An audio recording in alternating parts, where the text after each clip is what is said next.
Are you struggling for consistency in your sim racing? Does your iRating look like a roller coaster? If so, we have good news for you. The way to get more consistent is to first understand what you're doing differently than the professionals. And VRS is the answer. With our competitive subscription, you will have the telemetry, setups, tutorials, and everything else you need to fully analyze your driving. Our data packs and the ability to compare your driving with the best in the world will show you exactly where to adjust your inputs, change your driving line, and shave seconds off of your lap times. And our powerful and precise Direct Force Pro wheelbase and precision pedals are being used by some of the world's best drivers. All these champions agree that VRS hardware is not just the best on the market, it's also priced well below the competition. So if you're looking to upgrade to direct drive and the best pedals in sim racing, VRS is your answer. If you want to get better, get faster, and make it happen sooner rather than later, you owe it to yourself to find out why so many people are switching to VRS. You'll be so glad that you did. Visit www.virtualracingschool.com and learn why the best use VRS.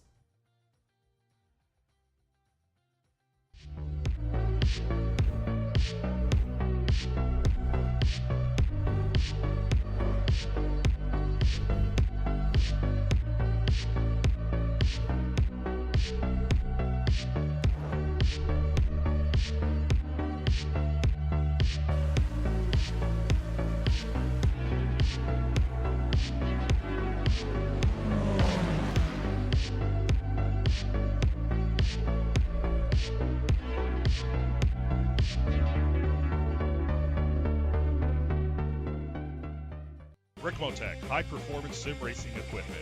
There's only one place to go, ricmotech.com.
Good evening, everybody. It's round number 5 of the Extreme Motorsports Ricmotech World Challenge's 10th season, presented by the SCCA Foundation and Buttkicker here on Apex Racing TV.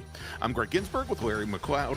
Joining me as always in the commentary box, and where would we all be without Jonathan Grabowski working behind the scenes to give us all the best views of tonight's action? We definitely missed him for round number 4. And after round number 4's trip to Le Mans, let's be frank here for a second.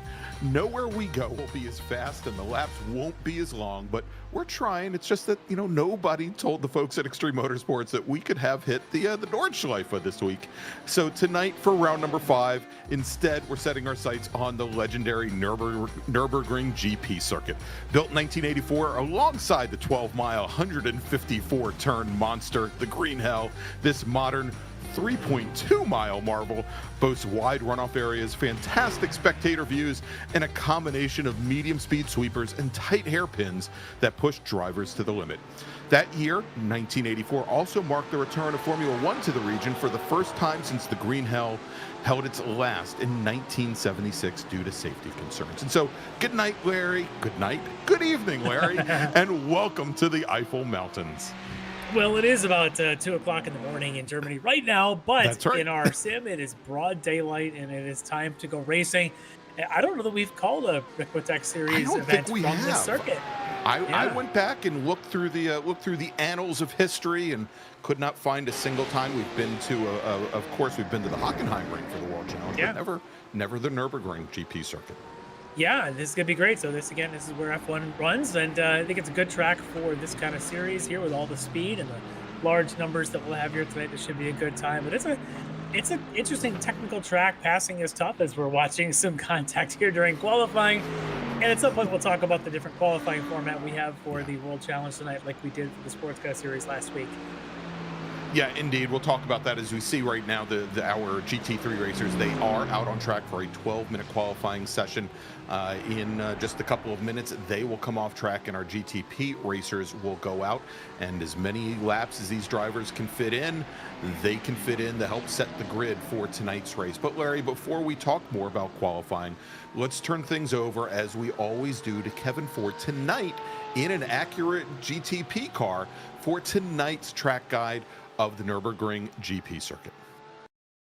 Welcome everyone to Nurburgring GP, located here in Nurburgring, Germany. Great to have you with us as we provide you your track guide today, heading down the front straightaway here, picking up a lot of speed as we make our transition into turn 1. Very heavy brake zone, and you can see it is a very tight corner. Busy there at the start of races. Now up through turn 2, we'll get some nice rotation here. Bit of correction there as we come off of 2 and roll down into 3. This is a very tight wrapping corner, wraps back against itself. Now we'll throw the car into turn 5 to the right, get a nice launch off of here and head down towards the left-hander of 6. A little bit of a light brush of the brake here as we roll down through the apex. We're going to track back left, swing down into this carousel right-hander of turn 8, and then turn 7 rather, and then this will bring us down through this slight left-hander through down into this very tight wrapping right-hander of turn 8. Boy, it really gets tight coming off that exit there. Now through the Schumacher S's, through 9, to the left, back to the right through 10, nearly wide open through that section. Now up into this very fast left-hander of turn 11. We'll roll through this corner here, very tight on the brakes, and then up into 12, just a tap of the brakes here, roll through the apex, get right back to throttle, up off the exit, and now make our way down this very fast backstretch here through Hotzenbach, I believe it's called, through turn 13, and then up into 14 and 15, Vidal, which is the very tight chicane here near the end of the lap, and then back up as our approach into the final corner, late apex here. Let that car rotate through center and then right up off the exit. There we go. Nice lap there as we head back across the stripe. There's your track guide for the beautiful Nurburgring GP. Thank you for being with us.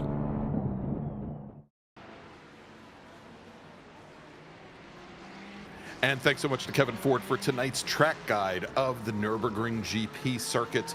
And where, of course, Kevin, for the very first time in a GTP car, normally out in his GT4 BMW, but I was stricken by the number of low-speed first-gear corners in that GTP machine. Here, by the way, we're just now hearing that the checkered flag is out on our GT4 qualifying session. So why don't we jump into that? All right, real quick, Larry. Yeah, GT3. Did I say GT4? I'm sorry. That's carry from last week. So yeah, so our qualifying format, if you weren't with us last week for the Sports Car Series, it is open qualifying. But because we have the fast GT3s and the really fast GTPs, they are divided. So the GT3s are out there right now. They got 12 minutes to do as many laps as they wanted to do. Now they're on their flying laps count, final lap here as the checker has been waved. And as soon as they are making their way around, they're going to release the GTPs to do their warm-ups and start their own open qualifying session. So this is what you would see in, for example, Formula One, other sports car series. They don't get their own track anymore. They've got to contend with traffic. That's right. And we should fill in, because we don't necessarily see it on the timing ticker on the left-hand side of your screen, because we do grid up the GT3 racers, not by pro and then by AM, but we do grid them overall. And Ilya Speaker, who is our fastest GT3 AM driver, currently your 4th fastest driver overall, and he's slotted in right now between Jeff Brooks and Jennifer McDonald in our pro drivers. And it is not until you get to Keith Stein in the Mercedes, where he is 2nd fastest in AM, 8th fastest overall. And a big change there as Travis Schwenke comes across the line. He now moves up to 6th fastest in Pro, and he finishes up his last lap. Robert Hartley on his final lap now goes up to 4th position, and he'll start on the outside of the front row, probably outside of row number 2 in GT3. It's going to move Speaker back into 5th position inside of row number 3. So big changes there. If we then take a look, we said Stein's now going to be starting 9th overall, with then Brian Bennett in Pro starting in 10th, then Steiner, Bertrand, Ballard, all AM drivers starting 11th, 12th, and 13th is our GTP racers now are heading out on track, and they're going to start their 12-minute qualifying session. I'll tell you, Larry, it looked a lot less hectic there during open qualifying than it did for the sports car series when they first tried this out just a week ago. The sports car series drivers, where were we last week? The Glen. That's right, we were at Watkins Glen, and yeah, it was very hectic and very trying and challenging for a lot of the racers. Didn't seem so bad at this much wider circuit. Yeah, that perhaps this a bit more flowing. I'm impressed to see how well the GT3s managed to get their qualifying in around here. I think probably this group might have had an extra week of warning than over the GT4s. That's true. LMP3s had gotten last week. But yeah, good qualifying so far. We'll see as we get things going later on. Did anybody qualify down the order that maybe could have been a little higher, or maybe traditionally would be with their own single car qualifying?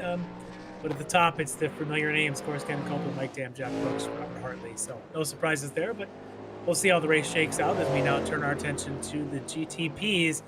They're going to be going a little faster than 157s around here. That is indeed the case. Matter of fact, in practice this week, we saw Bailey Petrowski set the fastest lap time at a 144.3, and so about 14 seconds faster than the GT3 cars around this circuit. We'll see what he does in qualifying pace here, as our drivers are about halfway through their outlap. And as they are, Larry, let me just mention here real quick that once again this season, at the end of the season ceremonies, one lucky driver will again win a Buttkicker Gamer Plus package valued at $279.95, provided by our wonderful friends at Buttkicker.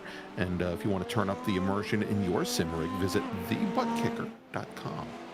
And so, Larry, while we have a couple of seconds here, we've got sitting in the green room now Stacy Bertrand. Stacy drives the number 52 Rockefeller Racing GT3 AM Porsche, and she qualified her car 4th here just a few moments ago. Let's talk to her.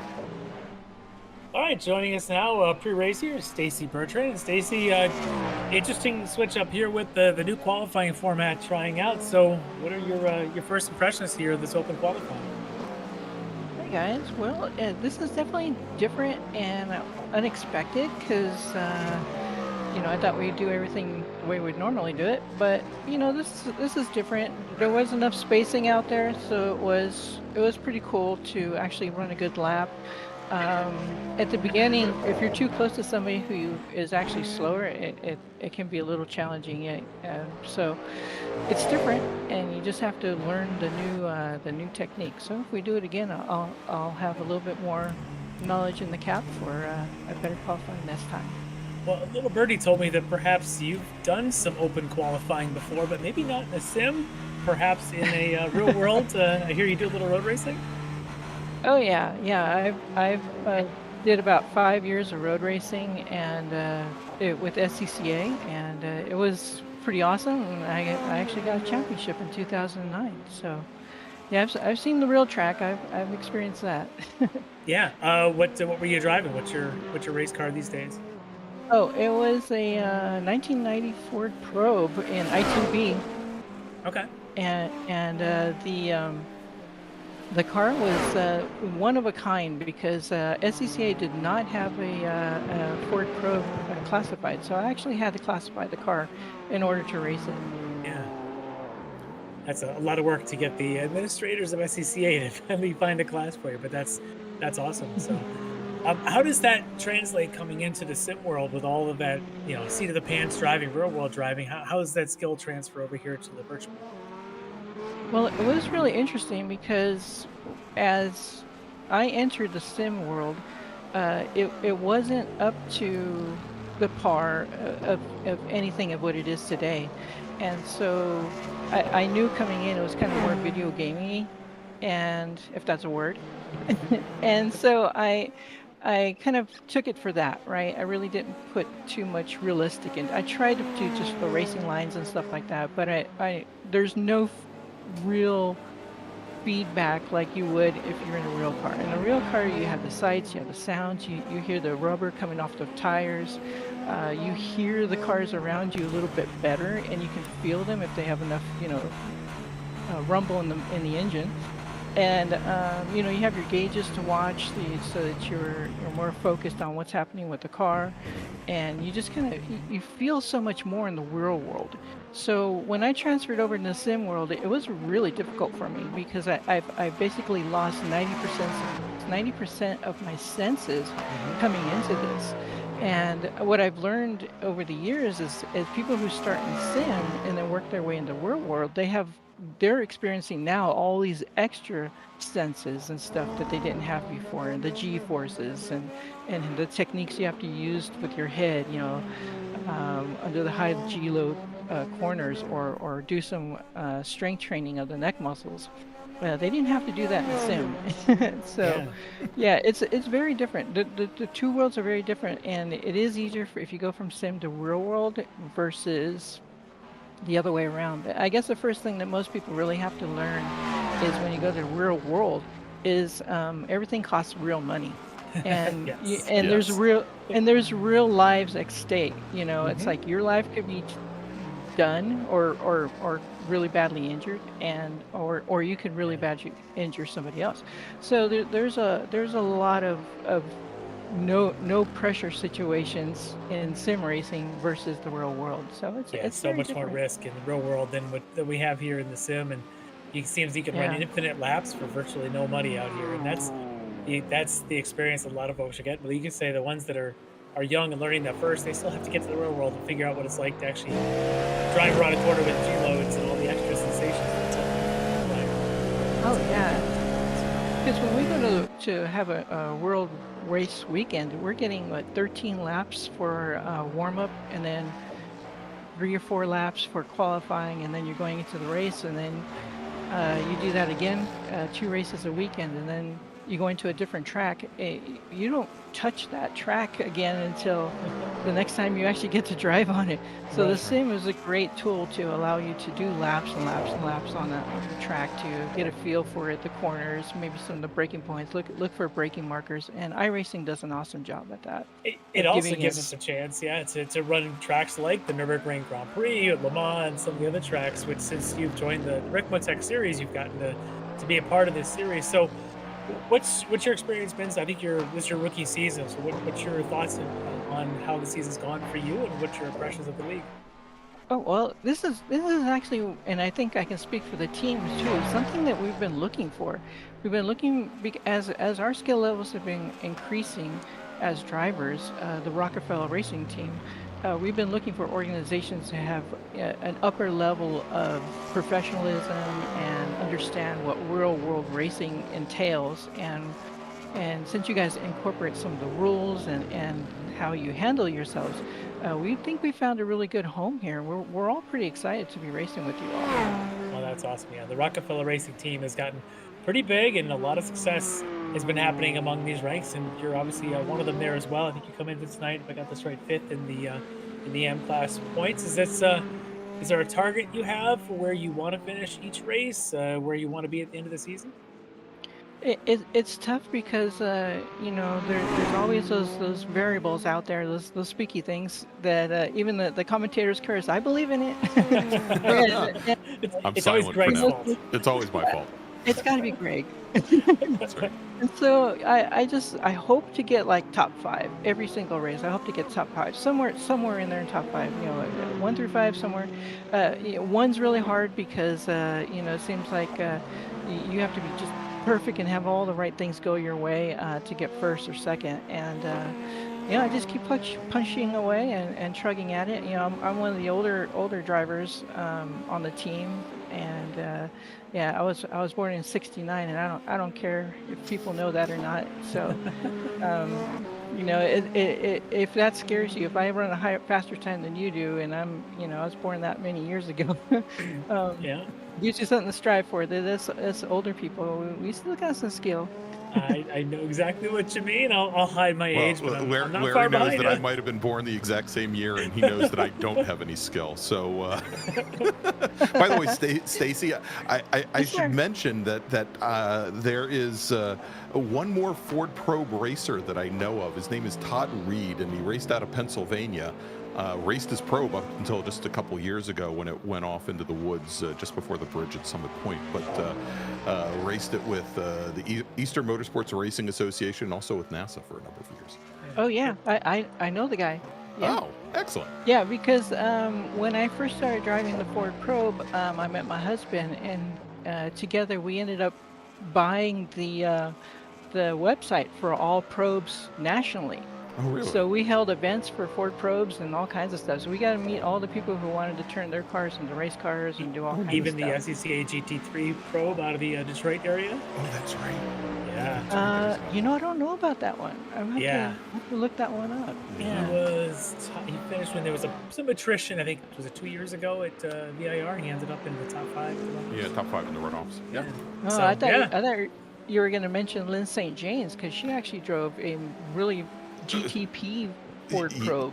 I was going to say she drove in a real one. Actually, I got a chance to talk to Lynn at the June Sprints just a couple of weeks ago. It was very enlightening. That's right. She drove for Ford at the time and raced a GTP probe, and she got her start racing Ford Pintos in GT3. Actually, in Sherwood stock. Yeah, if I could have got a Ford Pinto, I probably would have raced it too. Those were the cars to have to do some SCCA racing. Because it's also IT80, or is that I2B, the Pinto? The Pinto, I think, is an ITC car. The old 1.6 liter motor. Although in the Washington D.C. area, we've got a big have had for many years a class called GT Pinto, basically an offshoot of GT3. It's been very well attended for probably close to 25 years now. Hey, Stacy, looks like checkered flag is out on our GTP qualifying, which means it's going to be time to go racing. Want to thank you for dropping in and talking to us, and we wish you luck tonight. All right, thanks, guys. Anytime. Take care, and hopefully I'll see you at the end. Be great. Good luck. All right, thanks, guys. And there you go, everybody. That is Stacy Bertrand, driver of the number 52 Rockefeller Racing GT3 AM Porsche. And, she said she wants to finish in the top 5, each and every weekend. She's qualified 4th in AM right now, and looks like that would be somewhere. She's had a couple of 4th place finishes already this year, and maybe a shot here tonight again. But hey, let's get ready to roll. Qualifying is ending. This is a flying laps count scenario here with open qualifying, so that's why we still have a couple of cars out on track. I think we've got Jim Pfeiffer up there right now, finishing up his final lap. Yep, indeed. We've got Jim Pfeiffer currently driving that 00 Porsche. And Pfeiffer, let's see where he stands in the championship currently. Currently running 15th for Sector 5 Racing. And currently 11th on the grid in GTP, looking to improve his stake here in his final laps. He's got just a couple more corners remaining here as he's going to be making the run down into Vidal, into the little chicane at 14 and 15, and should be wrapping up this qualifying session here pretty quickly, as I believe, looking to see, I think Jordan Butler still out on track, possibly. No, looks like Butler has taken his car back to the pits, his qualifying session done. As Pfeiffer comes to the line, looking to improve upon a 148.55. And does not improve actually ran once again a 1:48.55. Yep. So congratulations to Jim. Very, very consistent. All right, so let's get things going. We'll give you recaps of point standings and all that stuff in a little while as the race gets going. But I think we're on to grid. Greg, I'm going to take the GTPs. Yeah, sure, Larry. That sounds good. All right, let's start off on the pole tonight in the GTPs. We didn't get to talk about him during qualifying, but probably not the biggest surprise from D2D Sim Racing is Bailey Petrowski on the pole tonight, coming in as your points leader. Alongside, on the outside of front row there is going to be DNA Motorsports' Tanner Dibble. On the second row, it's going to be the inside, Polly Grant. That's Bailey Petrowski's D2D Sim Racing teammate. On the outside of row 2, it's going to be DNA Motorsport teammate Ben Rose. All right, so on row 3, on the inside, it's another DNA entry. Jordan Butler lined up alongside Mickey Chan from Last 10th Racing. On row 4, on the inside, another DNA entry, Ryan Reisman. And on the outside, Bobby Childs, another one of our D2D Sim Racing entries. Row 5, on the inside, it's the only wrong stuff driver here in the GTP class, Baron Glover. Lined up alongside Warrior Enterprises' Jake Zito. On row 6, on the inside, is Jim Pfeiffer from Sector 5. And on the outside, Lay Pro Racing, Elias Alabi. I think we've got one more. Bill Mulfield from Mulfield Motorsports will be on row 7 there in his entry. Indeed, those two racers not putting in qualifying times. All right, let's move over to GT3, and we're going to make it quick, so it looks like we've got a short pace lap here. On the front row is going to be Ken Copeland. He is your pole sitter in GT4 for the wrong stuff. Then we've got Mike Dam from Orion on the outside of row number 1. Jeff Brooks, who I believe was our winner just 2 weeks ago. Actually, let's try it. No, it was another Audi R8. It was Brian Bennett who took the win a couple weeks ago. Bennett is going to be starting a little bit further back in the pack, but Jeff Brooks is going to start on the inside of row number 2 alongside Orion's Robert Hartley. Ilya Speaker, our AM category pole sitter, is going to start 5th tonight with Jennifer McDonald starting in 6th. Starting 7th is going to be Travis Schwenke from Orion. His teammate, Leonardo Dragota, will start 8th. Starting 9th is going to be Keith Stein from Rockefeller Racing. And then we've got Brian Bennett from Sector 5 Racing. David Steiner will then start next to him. And actually in the row right behind. And then we've got Stacy Bertrand and Adam Ballard, with Chris Thorman and Jeff Jacobs from D2D and SCCA Foundation, respectively. Lucas Dragota and Stephen May on a row, sharing a row together with Josh Vidal and Andre Wedderburn. And then we've got Russ Ruddick and John Casey, Greg Brockway, and Charles Hosea there. And then, well, we'll take a look. That will wrap up our GT3 field, Larry. And it looks as though Halabi and Mulfield did not make the grid. So we'll see if they start from the pit lane or if they go at it another way, as our pole sitter Bailey Petrowski along with Tanner Dibble on the outside of the front row come onto the front straight with the rest of our right now 11-car GTP field, waiting for the green flag command from one of our live starters. And the green flag is in the air, provided by the SCCA Foundation.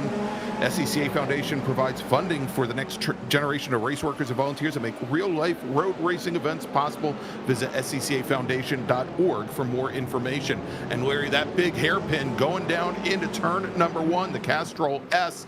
We see where Dibble ran very wide. Paulo Grant took a look to the inside, but gets caught right alongside the 963 car, followed by Ben Rose and Jordan Butler as our GT3 racers get the green flag. And it's Copeland and Dam side by side coming into the Castrol S. That very tight hairpin, semi-hairpin to start this race off.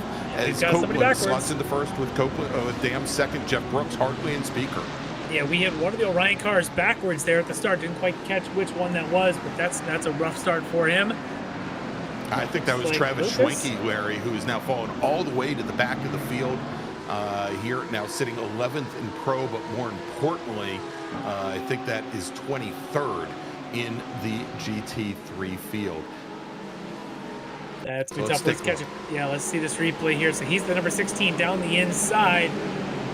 Breaks a little deep. Does he get a little help? Yeah, he helped himself, unfortunately, and then got the help to the spin. And that bump may have been Keith Stein that got him, but that was, of course, after he had already started the contact in front of him. So we'll see if the other cars have any damage or just his. Get going again. That's Leo Dragota in 7th in the pro category, right behind the 161 of Brian Bennett in that Audi. Yeah, and it was interesting, Larry. There were from race control, there were some admonitions and warnings about the curbing at the apex of turn 1 over at the Castrol S, that drivers should be very wary about it, especially on cold tires. And looks like I don't want to say the curbing caught Schwenke out, because he hadn't made it up to the apex at that point, but certainly the compression there caught him out very early on. Yeah, this is a tough place to pass, and anybody that's watched some Formula One has probably seen some races here. This is not the easiest place to pass. There's only maybe one good spot, 2 if you're lucky, and we'll see how they can manage as Schwenke goes around again. I think this might be over there at the Bilstein curve. Yeah, that's just what I was going to say. Is probably over at Bilstein. Yeah, they're along that backstretch section. So rough start here for Travis Schwenke there in the Orion entry, but out the front, his teammate Mike Dam is pushing Ken Copeland for all he can handle right now. Copeland's teammate, Jeff Brooks, sitting 3rd. Rob Hartley, of course, another one of the Orion drivers, sitting in 4th. That's how they started. That's how they sit. Jennifer McDonald has gotten her way around Ilya Speaker. Jennifer now running 5th overall. Speaker, your leader in AM, there in that one of the Rockefeller Racing entries right behind her. And you'll notice there, Larry, at the bottom of the screen, Stephen May in the Mayforce Racing Ferrari. He took his car back to the pit lane. He is there now. Don't know if he incurred any damage. I would assume he probably did. Let's see if we can catch up on the. But he's now heading back out. All right. Well, up in the front. Maybe he just didn't fill the tank enough. Larry. Maybe he still had his qualifying fuel amount in the car and needed to make it more than a lap or 2. Could be. Well, take a look at the front of the field now in GTP. That is Billy Petrowski already coming up on that Stephen May Ferrari coming out of the pit, so he's going to have to make his way around that. But on his tail, Tanner Dibble is not letting him out of his sight. They've gotten a little bit of a daylight back to Publicly Grant and Ben Rose, but Dibble doing a good job here staying with Petrowski. And now a little bit of traffic in the form of one yellow Ferrari, Stephen May. May give an opportunity here to Dibble as they come off of these curves and down this short little hill to make this left. Look at that, right on the tail is Dibble. And that brought Paulo Qui Grant back up into this game very early on, Larry. Yeah, this place has got some wide spots, but it's a relatively narrow piece of track. Makes it very difficult to pass, and there really aren't any long straightaways around it. It's a very twisty circuit. As you can see here, even this little short straightaway down to the Goodyear hairpin, really not much of a straightaway. Now they come out. This should be mostly wide open throttle through the Schumacher S's, but again, it's twisty, it's turny. You got to use some curve on both left and on right. Thank you, Polly Cooey, for hitting that. And then they head up into these much slower corners. Again, there's just no place to really get a run and pass anybody. No, very, very difficult. I mean, obviously, when you come down into the chicane over at turn 14, probably one of your best opportunities there, as everybody has to get hard on the brakes. But those are some of the final corners here on the course. Everything else has a decent amount of flow, but it's also fairly easy to protect, as you have a lot of these very slow hairpins coming throughout the course, whether it be over at Dunlop at turn 8, over at early on in the course, over at turns 2, 3, and 4, for example. Very, very tight running. As we look at Ryan Reisman, notorious non-blinker. Yep, he's running 6th right now. A little bit down from the group in front of him. Jordan Butler around 3 seconds in front of him. As Mike Dam's got a little bit of front-end damage based on this. Looks like Hartley's going to need to get a point. We just noticed, Larry, that Jeff Brooks in the Audi had a very nice pass on Mike Dam, but looks like he might have had a pace advantage there. Let's take a look. See how this was. Dam running 2nd, Brooks running 3rd. At this point, they come out of the curve. That's self-induced Mike Dam going wide there. Yeah, just he got out of the groove there, Larry. It's a very nicely cambered corner, and got into the gravel and just lost forward momentum there. So Brooks takes over 2nd place now behind Ken Copeland in GT3 Pro and, GT3 overall. Should mention also Jennifer McDonald in her BMW has gotten around Ilya Speaker. So McDonald, who is running 5th in Pro, now running 5th overall in GT3. Yeah, she's having a very good start to this race here, running with this front four pack. She's right there on the tail of Rob Hartley. Hartley, for a moment there, looked like he might have tried to make a move and get around his teammate, but decided to stay in behind Mike Dam and let Mike Dam lead the charge to get back up to those two Wrong Stuff Racing teammates. As we got a good view here of Charlie Hosea in the middle of the battle. He's in the number 100 BMW there, right ahead of Wedderburn and Stein. Oh, is that contact? Oh. Yeah, Wedderburn gets into the back of Charlie Hosea. Hosea is able to continue on in the Oreo car, as you like to call it, Larry. Wedderburn, however, not as lucky as he has the rear end of his Porsche step out, and he has to... That's something I don't know if I mentioned before in our previous broadcast, but I've noticed in my own personal leagues that there's been some kind of a change to iRacing, that in a small little subtle contact like that, the trailing car that actually initiates the contact often takes the brunt of the slowdown because they end up spinning. It's a very strange thing that just to make a little tap of a bumper coming through a corner, to have the trailing car, which you think would be the more stable one, suddenly go into a spin. But that was evidence of it right there. You saw Hosea get away, Wedderburn did not, and I think it's a strange thing that iRacing's done. I think a lot of these guys may have seen that, but it's strange. Indeed. I mean, certainly when they impact the bumper of the car ahead, a lot of the weight's going to transfer forward on the car, and it was right in the middle of a corner, Larry, so maybe it did unload the rear a little bit, but it didn't look like the heaviest of taps there. No, it really didn't take much. It's almost like your normal incidental contact you would see between race cars, and it just causes a bit of a spin there. Now, as the GTPs are starting to make their way through here, as that's Tanner Dibble and Petrowski right in front of me, like to get around Wedderburn. He's going to, but he's going to lose a couple car lengths to your race leader Petrowski going through that traffic. It is tough through some of these slower corners and these chicanes for these GTPs to get by. Yeah, and we saw there as John Casey was trying to perhaps take advantage of Wedderburn after that spin, maybe as Wedderburn was trying to gather his bearings. But just as he was getting close, our front-running GTP racers came through. Petrowski, Taylor Dibble, Poliquin Grant, Tanner Dibble, pardon me, and Poliquin Grant. So now about three car lengths separating those two GT3 cars. Yeah, Ben Rose here right on the heels of Poliquin Grant. And I wonder, we've talked before about how some of these cars, these prototypes in close proximity tend to lose front grip. Right. I wonder what that's going to do to their tire wear in this 75-minute sprint here tonight. Do they want to try and save some of those tires on a track with a lot of corners and a lot of long sustained corners? You'd think you'd want to keep those tires, but they're running very close to each other, and I'm starting to wonder how long Ben Rose can continue to do that. And especially when you consider, Larry, how many of these first gear corners the GTP cars are having to dig out of. I'd imagine, given so many of these hairpins. Well, I mean, the hairpins themselves, we've got, Dunlop, which is a right-hander. We've got Mercedes, which is a left-hander. I mean, technically, the final curve, the Coca-Cola curve, isn't really a hairpin, but it's still pretty tight, and you're dropping down in the first gear to enter into it and have to dig out of it. I think that the rear tires would probably take a beating here almost as much as the fronts from the aero wash.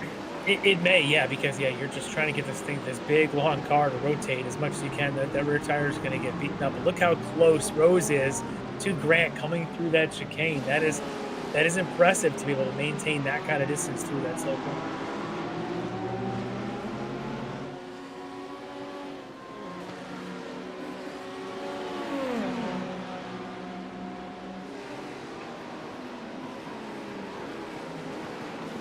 Should be interesting to note also, Larry, we have the couple of D2D Acuras up at the front going and bookmarking or bookending Tanner Dibble's Porsche. If you remember, a couple of weeks ago, there had been here in the World Challenge a bit of a balance of performance adjustment made to the Acuras, both in weight and also in power. And we are finding that since with the last patch, iRacing had gone ahead and done it themselves. We now have the balance of performance removed from the race here. So all of our GTP cars now running the same weight and fuel amounts as iRacing set up. Yeah, good to see that. It's one of the challenges, I guess, also. But how a league like this, which spans across multiple iRacing seasons, you do have to accommodate.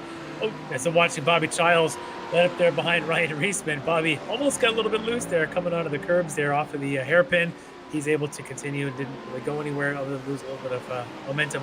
But yeah, I was saying that our seasons here in Ricmotech Series span multiple iRacing seasons, and iRacing does their car updates according to their season schedule. So in the middle of our 8-race season, suddenly 3 races in, the cars have to change, so they have to accommodate. It's really good that the balance performance that we have been working on a race level, on a series level, suddenly is adopted across the entire platform, but they had to make that adjustment anyway, so it's good to do that. Hey, Larry, let's jump over and check in real quick with our GT3 AM leader. That's Ilya Speaker, and he still has a nice little gap back to the next AM driver. That is David Steiner in his BMW, but Speaker had managed to get back around Jennifer McDonald. Yeah.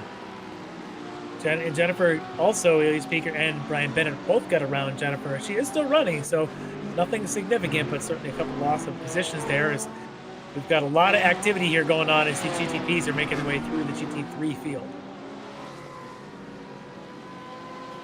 And we may have Bobby Childs, local celebrity, there in that number 88 D2D Sim Racing entry. We talked about some of the looseness he was showing earlier. That's D2D on D2D action. Oh, as my. that was Chris Thorman on his left and Bobby into the And look at that, Larry. lane. His right wheel is even twitching. Oh, his right makes my front wheel ears is twitch twitching. watching that. Yes. Oh, Bobby. That was tough. We're getting another replay on board. All right, everybody. You might want to close your eyes for this one. There's a wall coming up very abruptly on driver's right, and it's that one. And, yeah, I don't know how to call that one, Larry. Yeah, well, I'm sure the D2D team is going to have a good discussion about that one Yes. later, as that was Chris Thorman. What did Eric Violet refer to him once as? Door to door? Door to door, yes. That was Yes. full on door to door D2D and D2D violence. Yeah, I don't know if Thorman just didn't see the car coming up the inside, but as he went down to the apex, but I'm sure awfully Eric Violet, unfortunate. if he hasn't already heard about that incident, we'll hear about it shortly, and he'll Yeah, have comments I'm later. sure he will. If he's in the chat, wants to, let us know what he thinks in real time, we'd appreciate that. All right. Hey, well, I want to welcome yeah. Jordy Fike into the chat, Yeah. Larry. Haven't seen Jordy for many Yeah. years. He Fire up is the sim, here Jordy. cheering on Ken Copeland tonight. Yeah. Yeah, get back in the sim, Jordy. Is he considered alumni of the Ricmotech series? Yeah, I would consider him alumni, driver emeritus. All right, we've got a view here on Brian Bennett, currently 5th in Pro, 6th overall, just ahead of Jennifer McDonald, who probably wants a spot back, but there's a couple of GTPs just behind him, as I think that's Baron Glover there, I think, in the wrong stuff entry, at number 13. Yeah, and good timing, Larry, is Bennett, who's currently running 5th in Pro, very close behind Robert Hartley, who had an off a lap ago. Bennett, in his Sector 5 Racing Audi, took the win 2 weeks ago at Le Mans by almost 7 seconds. Pretty strong win there, with Travis Schwenke finishing second, and the Wrong Stuff's Jeff Brooks taking the 3rd step on the podium. Brooks currently running 2nd here tonight.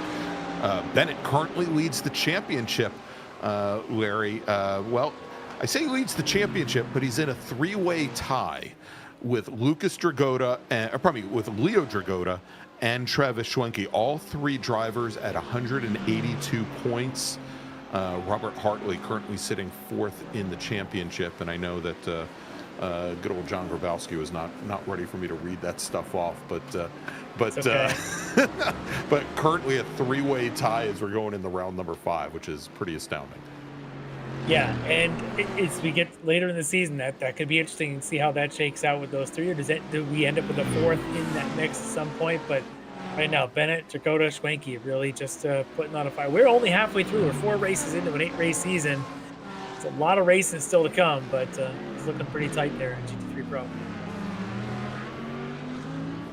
All All right, and there is Jordy Fike's good friend Ken Copeland from The Wrong Stuff, currently our leader in GT3, and he's got here, Larry, is you know, these GTP racers are always trying to slot through. It currently has about a 4/10 of a second, now 6/10 over Brooks. Jake Zito, I think, was the car just making his way through that bit of traffic there in the GTP, allowing Jeff Brooks to kind of stick behind his teammate there. It'll be interesting to see how Brooks and Copeland manage this here as teammates. Yeah, as we now have Jim Pfeiffer in the 0-0 Porsche, flashing the lights, trying to come underneath Copeland, gets that pass done, and gets it pretty easily done there. I think much quicker and much more easily than Zito just a couple of corners before.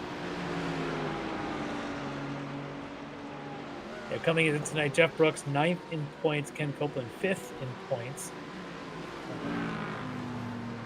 Jeff Brooks was on the podium in Milan a couple weeks back. Yeah. Copeland had a win a couple of rounds ago at the Misano World Circuit, but he's had some rough finishes. He has not had the success that he had last season really coming to him again.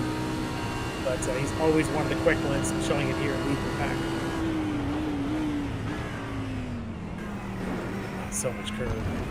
So much curve. Just watch the apex curving on this last corner. Child says it's a doozy. and he didn't even get into the Armco. He hit something. It didn't move. The car did. All right, so hey, John, heads up. Talk about GT4 AM. Here 2 weeks ago, Zach Mosley from Frito Sport took the win. GT3 AM, that's right, GT3 AM. Thank you, Larry's brother. Adam Ballard from Rockefeller finished second, and Ilya Speaker, who is currently your AM leader, took the last step on the podium. And as we talked about earlier this evening, and I had a wonderful interview with her, Stacy Bertrand finished 4th at Le Mans. As that's Brian Bennett. Bennett goes around. Yeah. We were just talking about him and that the win last week and in the tie for the points, and here he is facing the wrong way up against a wall. Let's see what happened to him. Put him there, Larry. He comes out right in front of Jeff Jacobs. Let's see what he does in this replay. They're coming around this turn 3 here. Is it self-induced? You get back into the back of Hartley? Yeah. It's completely on his own. Jennifer McDonald's managed to avoid him, and I think he actually avoided the wall. Didn't avoid the humiliation of losing a lot of track speed time here, but did getting save a lot of car. air, or the humiliation of getting a lot of airtime, Larry. Yeah, Sector 5 is all over the screen. Unfortunately, it's not moving. Not for the right reasons this evening.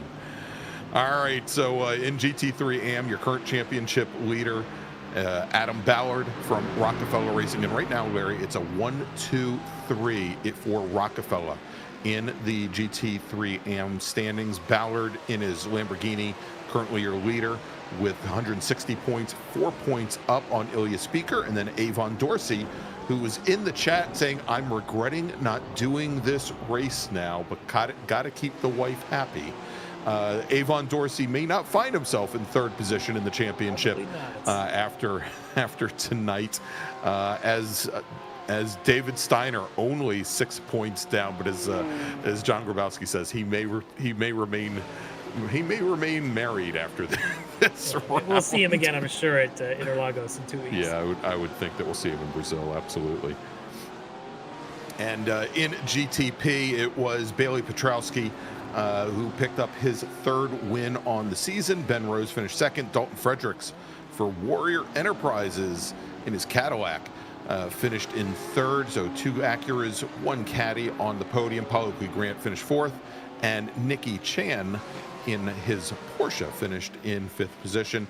If we take a look at the point standings currently, it is Petrowski and Grant, the 2 D2D Acura racers, separated by 25 points. With Tanner Dibble, another 13 back for DNA Motorsports, sitting 3rd in the championship. Nicky Chan currently running 4th, only a single point back from Dibble. Ryan Reisman, 7 points back from there for DNA Motorsports. Yeah, that battle there from 5th to 9th, separated by 10 points.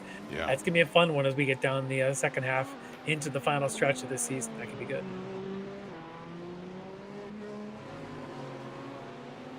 Petrowski's opened up a little bit of lead here with some of the traffic issues that have been happening. I think Bailey, always the consistent mark there. You can see on the screen, good time for a graphic there, is he's pulled out last couple laps here about 3/10 each. Dibble had been quicker earlier, but now the gap between them about 3.5 seconds. Yeah, and a lot of that is having to work your way through traffic, Larry. It's we see this kind of accordion effect on and on as there is Dibble, as he does have now quite a bit of free running. Yeah.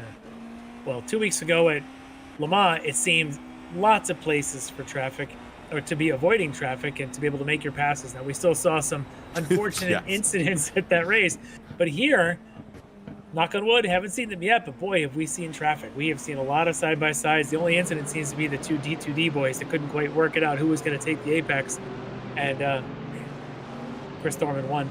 But now I'm seeing a lot of passing and a lot of activity. We talk about how tight and twisty this track is, but GTPs, they're finding their way around.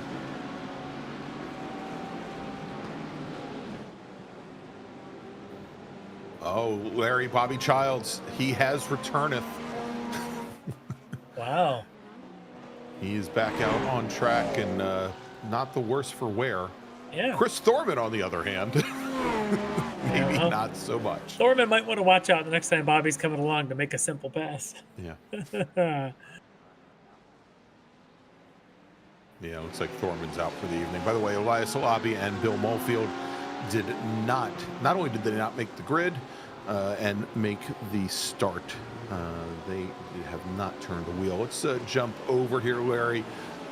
This is the battle for third in GT3 AM. We've got Lucas Dragotta in that orange Dragon Sport Porsche, who's going to come right across the nose of one of our GTP cars. And he's got the two Rockefeller racers of Adam Ballard and Stacy Bertrand very close behind.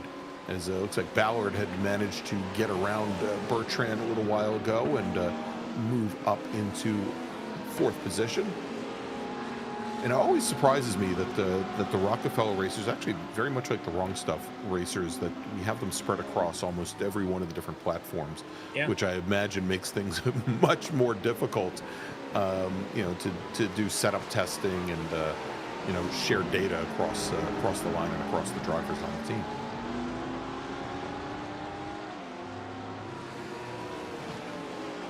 It's a good little grouping here, though. These guys are all pretty evenly matched. Ballard trailing behind Dragotta, right in front of Stacy Bertrand. Battle for third as a GTP goes by. I don't know if that was one of the D2Ds. Is that race leader? I believe that was big. I think that was Bertrand's. It went by so fast. Yeah, it is, because there's Dibble trying now to make his way through. And this is so tough. This long and almost never-ending left-hander here from, just the exit of 1 all the way around through essentially turns 2, 3, and 4.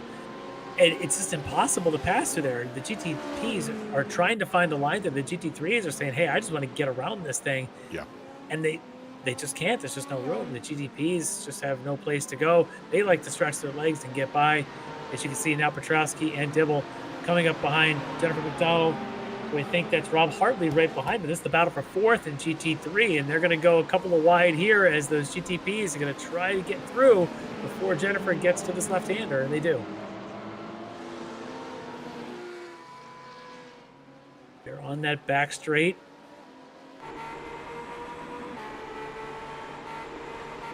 That's Ilya Speaker just ahead of them. The leader in AM moves over, makes his way around, let them to make their way around him.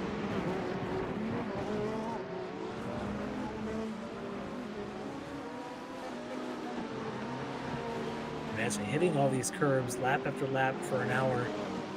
It's got to do some pretty good damage to a real life car. I don't know if iRace has quite managed to model the attrition of your suspension pounding over these curves.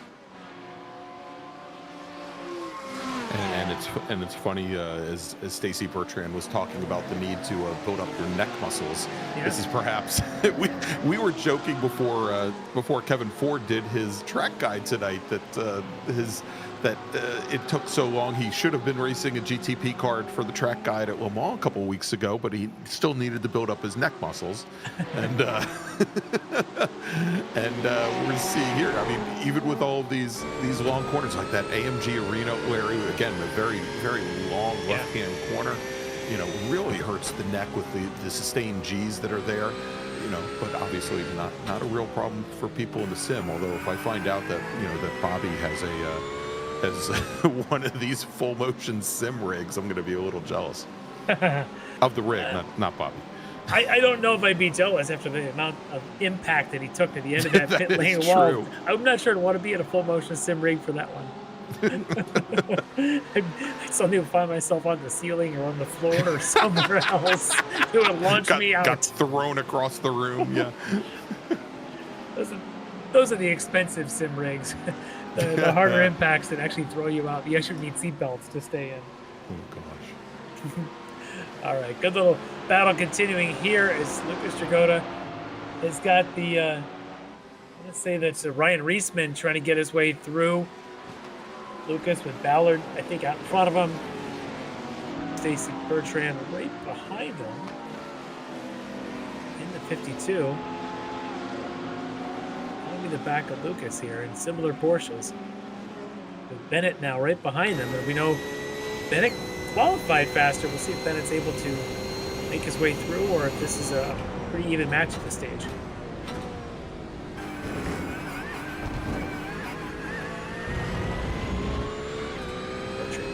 A lot of curves through that chicane, and it looked quick and effective.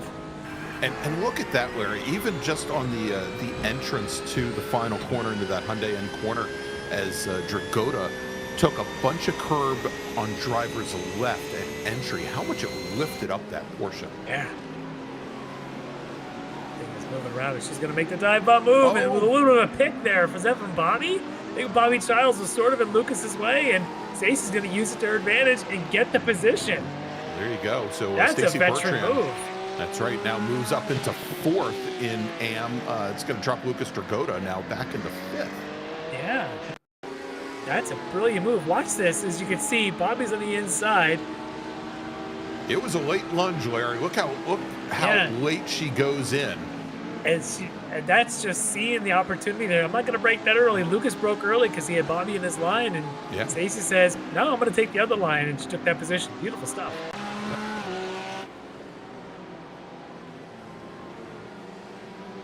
We'll see if Brian Bennett can make anything on Lucas, or if he's going to be matching that pace as well. As Baron Glover's trying to just get through this pack. Not easy. With the GTP speed, he's having trouble finding room. And Glover currently running 8th in GTP.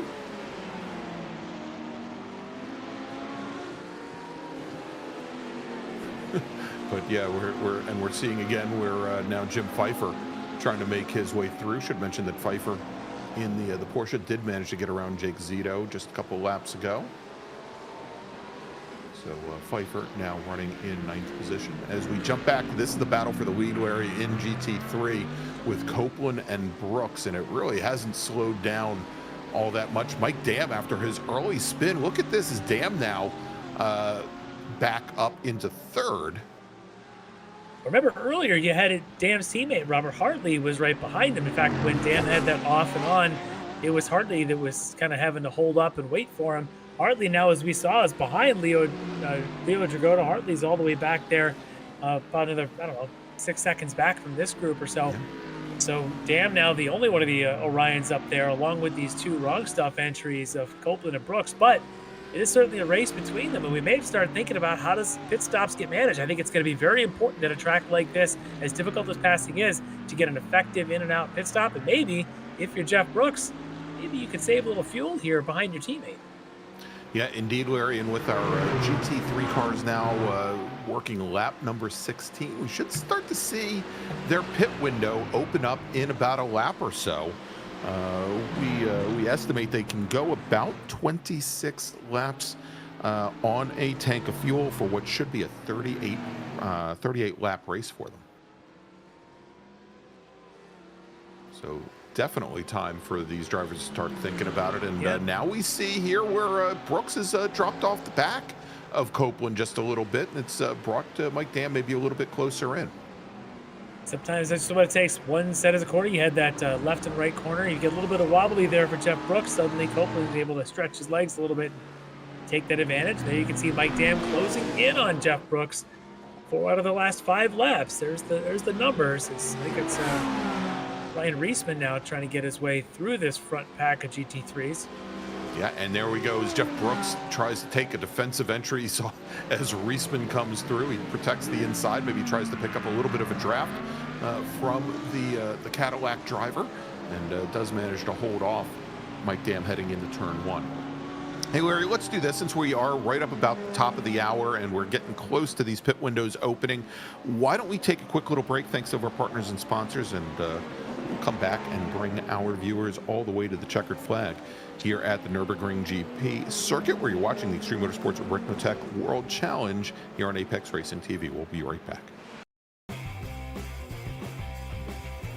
Ricmotech, high-performance sim racing equipment. Whether you're just looking to have fun, train for race day, or become a serious esports competitor, Ricmotech has you covered. Hundreds of name brand parts. Support from experts that love sim racing. Trusted by the pros. There's only one place to go, Ricmotech.com.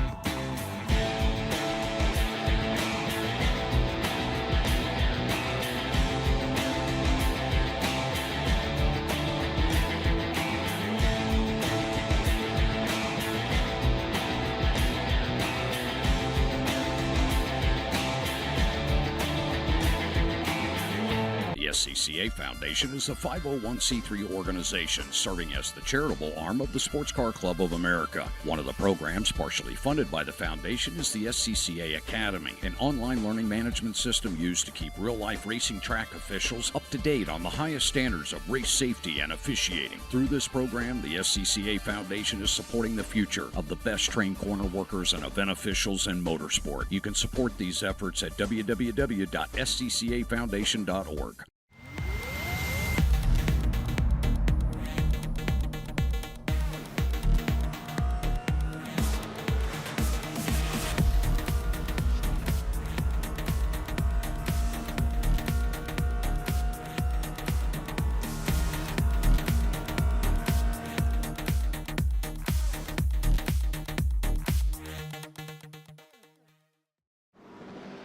The search is over.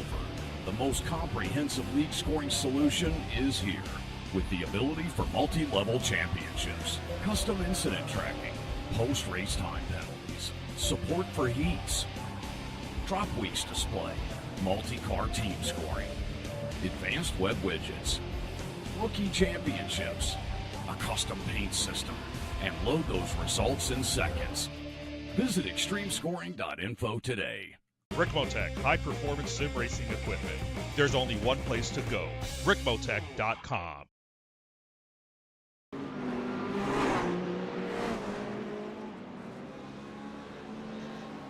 And welcome back to the Nurburgring GP circuit, everybody, where you're watching round number 5 of the Extreme Motorsports Ricmotech World Challenge here on Apex Racing TV. I'm Greg Ginsberg, along with Larry Lefty McLeod.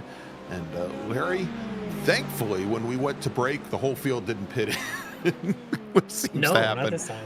Half the time. Although we did have a couple drivers come down the pit lane. We had Travis Schwenke come down the pit lane for Orion. Of course, he is running, he's the last running GT3 Pro driver.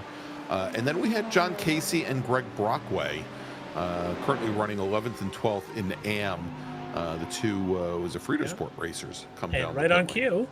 Jake Zito is going to bring his GTB entry from Warrior Enterprises down pit lane for what we believe to be his only stop of the night. It'll be interesting to see if he takes any tires as we jump back over to that battle for the lead in GT3 Pro, where both both Brooks and Dam have made up what gap they had lost to Copeland here just, I guess, about a lap and a half ago. Yeah, it'll be interesting to see, has he been able to save fuel and maybe try and burn some laps, like an overcut at the pit stop window, or does he try to undercut and come in a little bit early and try to gain some position there? You know, we'll see if maybe they come up in the back of the GT3 AM field, perhaps. But here we've got Tanner Dibble pitting from second. They've been in a good battle there with Petrowski. He's going to take his chances, come in for the slightly earlier stop. Does this pay off? Yeah, we'll see here if it does. See in the background there, Charlie Hosea in his BMW came in, missed his pit box, had to back the car up a little bit, and looked like he is now taking some tires as he now falls back into 9th position in Pro. Dibble is out. And you can see Hosea, you know, I've heard of trying to warm up your tires, Larry, but he's doing tire scrubs down the pit lane. I don't know if our stewards are going to appreciate that for what has been, thankfully and mercifully, a pretty quiet evening. Oh, I love the commentator's curse, right, Stacy? That's right. There we go. Let's see if it holds true tonight as Dibble is back underway. Looks like he's got some clean air in front of him. Speaking of the one who didn't like the commentator's jinx, there's Stacy Bertrand, right behind her teammate Adam Ballard there in the Lamborghini ahead of her. Yeah, and Brian Bennett still sitting behind this duo. Yeah. Hasn't been able, you talked about how difficult it is to pass here, Larry. And it is. The Sector 5 Audi driver just has not been able to work his way past these two AM drivers. Yeah, it's definitely tough. And he'd be one I would think might try to call in an early pit stop. As Polyquid Grant looks like he's going to try and get his way past this pack of GT3s. He's going to do just that. He's currently running second after the pit stop by Dibble. Should mention that Dibble rejoined in 6th position, and he's sitting, looks like about 2 seconds back from Ryan Reisman in 5th. As we now have Jeff Jacobs from SCCA Foundation bringing his BMW down the pit lane as he pits in from 8th in Pro. See what he could do with this. It'll be interesting to see if a lot of the guys wait till the end. Is Russ Ruddock going to try and do the same thing in his BMW from Flying Tortoise? Both the BMWs down the pit lane for their stops.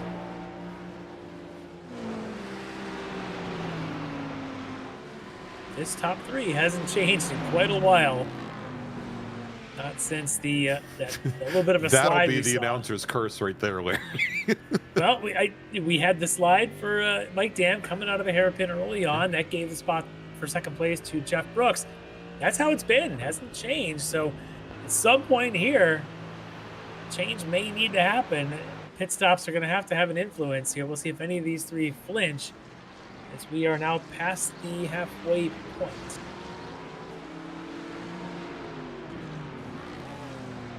Stopping this time around. They are coming up on traffic, though. You can see in front of them. I think that might be Brockway. That is the Brockway machine. Remember, Brockway, one of our first drivers in GT3 to pit in. I think he spent some time in the pits already, which explains why he's back here. Not up there by his teammate John Casey. Well, both he and Casey pitted in, Larry, at almost the same time.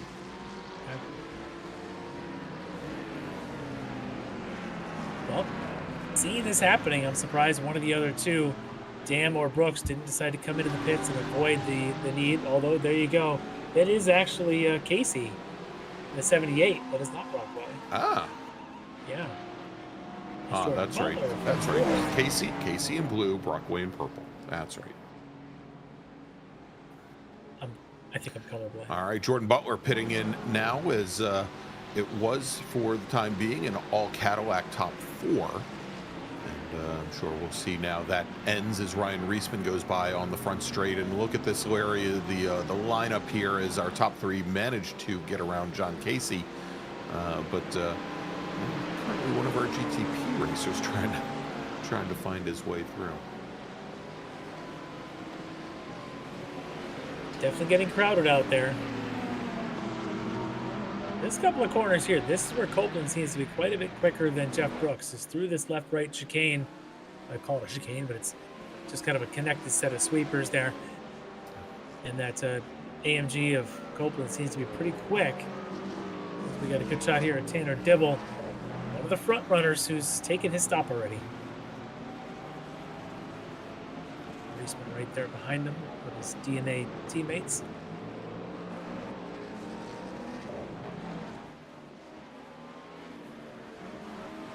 Dibble been pretty quick since his stop. His last lap at 44.0 compared to Buttkicker Gamer in second at 44.5. Bailey Petrowski with some traffic at 45.9. So Dibble making and up I'm a little wondering, bit of Larry, ground. if we're starting to see maybe the effects of some tire wear on those cars. It could be traffic, could be tires. A lot of things are happening in the ebbs and flow of this race.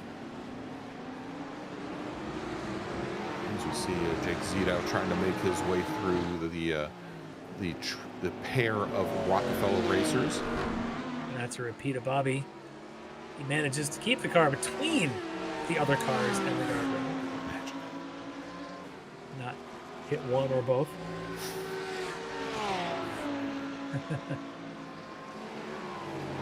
Again, this group doing the same thing as the front three here between Ballard, Bertrand, and Bennett, the three Bs. They are not pitting yet. All three of them just going to stay out there a little bit longer. And I'm a bit surprised that one of them isn't trying it. All right, Reisman pits in now from 5th position. In his DNA Motorsports Cadillac. It's going to move Jordan Butler up into 5th now. Jim Pfeiffer, who's moved up from 10th now to 7th, and he pits in for his, goes for fuel and likely tires. Good start of the race for Jim Pfeiffer, very strong here with his race pace, a little bit stronger than his qualifying pace. Decent little run so far through the first half of this thing. We'll see how the second half goes. As Bailey Petrowski, race leader, starts another lap. Try and duck down the inside of Charlie Hosea in the... Oh, boy! Who was and that? just Is it missing Nikki our race Chan? leader. That was Nikki Chan, Larry. Wow. Who goes off and goes wide. She was definitely in the draft. Petrowski making up good ground as Petrowski had just put her a lap down. And Chan nearly at the end-all racing sort of collision there. Let's go on board with Nikki and see what he does coming into the first turn hairpin. Does he get a lockup, perhaps? He's on the brakes. Oh, that had to be some lockup at the rate of closing absolutely. Speed. Wow. And the closing speed there, Larry, was just absolutely immense. Yeah. Talk about quick reflexes on Chan's part to keep him out of the back of Petrowski. Bailey, for a minute, might have seen his life flashing before his eyes. Wow. Yeah, that was close, but we've avoided it, and we're going to continue on. Chan gets back in line right in front of Baron Glover, and I think it's Jake Zito right behind Baron. Maybe. There's 3 cars in line there. That'd be Zito. That is... No, is that actually Ben Rose? I believe that's the Rose car, Larry. That is, yeah. He's coming up to try and lap these two. Of course, Rose Right. hasn't stopped yet, which explains the lap difference there. Right. Rose here might be thinking it's time to stop, trying to get around Baron Glover, who finally does yield. Rose losing some valuable real estate here to Buttkicker Grant and Bailey Petrowski, the 2 D2D entries. Rose a little rough over those curves. He's going to stay out another lap at least. As he comes out of the final corner. So much traffic in front of him. Yeah, exactly. He's going to be starting a lap number 27. Or probably he's going to start lap number 28, pardon me. Cars entering from pit lane. GT3 is on his left. Nearly went around there at the end of that turn. Now, Larry, did we pick up how Buttkicker Grant and when Buttkicker Grant got around Ben Rose? Or Dibble. Dibble was running second Oh, before that's the pit right. stop. Oh, yeah, that's right. I'm sorry. Yep. So we're still keeping an eye on Dibble. He's got very good pace right now. matching pace in the last lap with Bailey Petrowski. So Dibble still in fourth, having completed his stop. Petrowski in the lead between them. And about a second and a half faster than both Grant and Rose. All right, Robert Hartley now brings his car down the pit lane. Leo Dragotta as well. Adam Ballard now pitting in his Lamborghini, in his GT3 AM Lamborghini. So one of the first of the Rockefeller racers to come down the pit lane. See how this shakes out. Some of this traffic coming in. This may help Ken Copeland, Jeff Brooks, Mike Dam, your front three leaders in this race. And Larry, look at this. Is Leo Dragotta leapfrog Robert Hartley in the pits? Just a little more efficient on his in-lap down the pit lane and getting the crew. Apparently he's getting the favorable crew here tonight from Orion Racing. Just in front of teammate. Good job there for the team. But both of them actually pretty good stops. But Leo about a second quicker. Handing out extra lollipops to the crew. Yeah, you can't hand out any cigars or champagne at Leo's young age. That's right. Rob Hartley, on the other hand, he probably could. Tonight, they're not getting free shots of whiskey. No. As we flash to the front of the field, there's Jeff Brooks just ahead of Mike Dam, but they have lost sight a little bit of Ken Copeland, about 3 seconds up in front of him. There is Copeland now. Yeah. Quite a bit up there. He's got a little bit of a draft off of the May machine, the May Ferrari.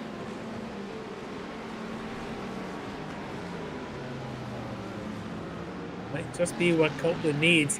A little bit of buffer to the teammate and the Orion car behind him. Now, with Stephen May, maybe not running turn 3 here at the pace that Copeland wants. May doing a good job of yielding and letting them by. Ooh. Is that Zidow then also right there trying to get through? Yeah. But I was watching, Larry, how Copeland got the power down, or as he was trying to get the power down, is we now have Ilya Speaker, who is our GT3 AM leader in the pits.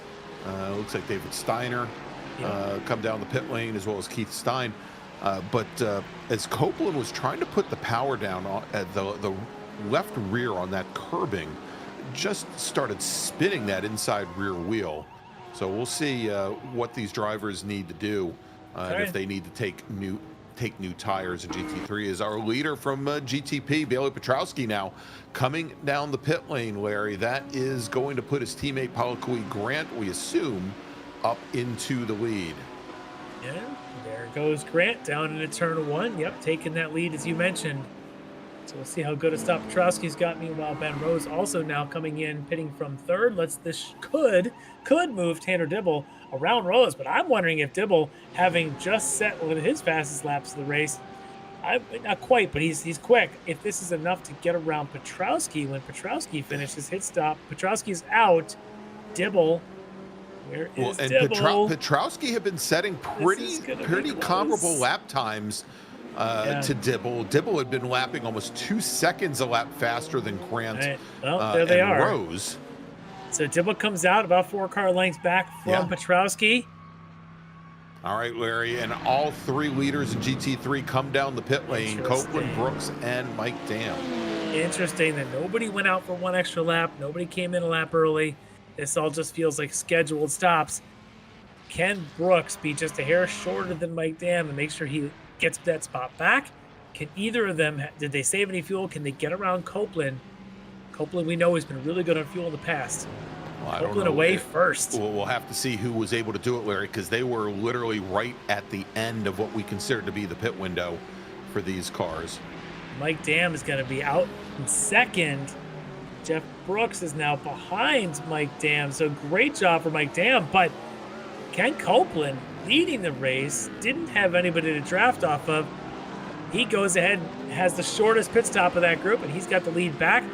As Jeff Brooks comes out, and he's got to deal with some traffic there merging back in. There was Bobby Childs he was with, and now Paul Grant, Bailey's teammate, is in for his stop.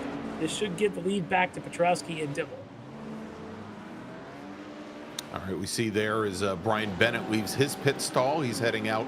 Stacy Bertrand and Lucas Dragotta as well. And Stacy Bertrand now, Larry, as she rejoins the action, she's rejoining in third in AM. Yeah, she's been very quietly consistent here tonight. We saw her putting the pressure on a teammate. We saw her putting pressure on Lucas Tragoda. She's been managing to have a very good pace here. She's third in class, now just behind Brian Bennett, who was able to get around the group there. But she's had some pretty good pace here tonight. A couple seconds ahead of her nearest rival behind, of Leo Tragoda, as Polly Grant is rejoining the race after his stop. And I think that closes the books on pit stop. So it's back to Petrowski and Dibble at the top. Polly Grant sitting in third. But look at the battle for the lead, though. There they are, 3/10 between them as they get around the GT3 car there, Keith Stein. So, what does Tanner Dibble have for Bailey Petrowski to try and make a move somewhere around this very difficult to pass track?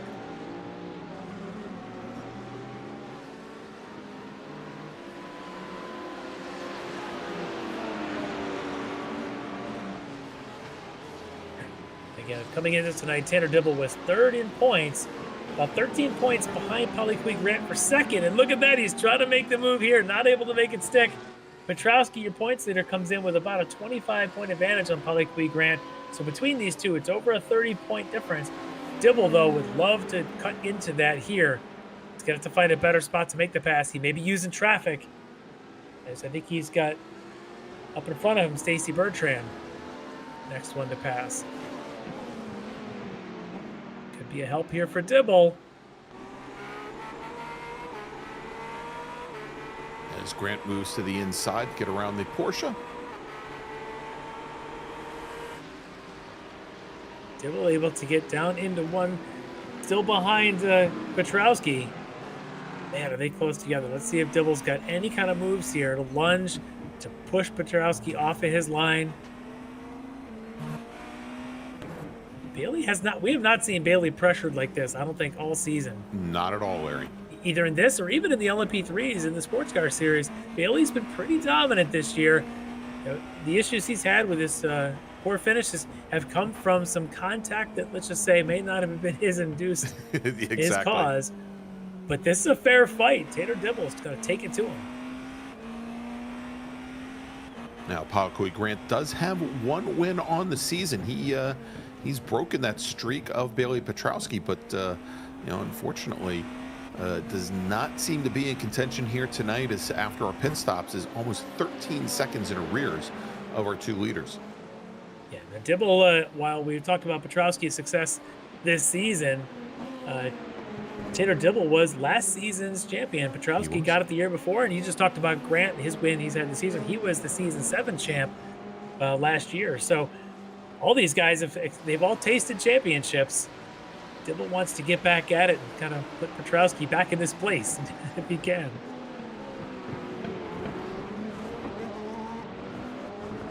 And we'll see if that continues to be an issue, Larry, as it looks like Bailey Petrowski having some connectivity issues here this evening. First, he must first stay connected. Is that the That sim is racing exactly motto? the way it works. It's the first rule of sim racing.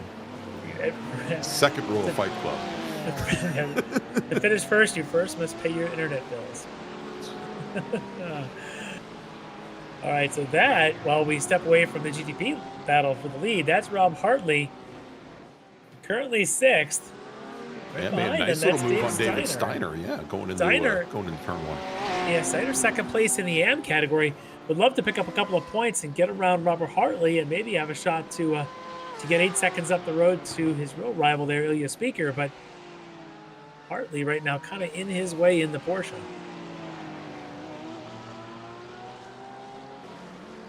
Larry, and it looks like Andre Wedderburn's challenges continue here tonight. The 151 Porsche driver apparently having some challenges, currently running 9th in AM. We'll take a look at the replay, see what happened here. Heading down to turn 1.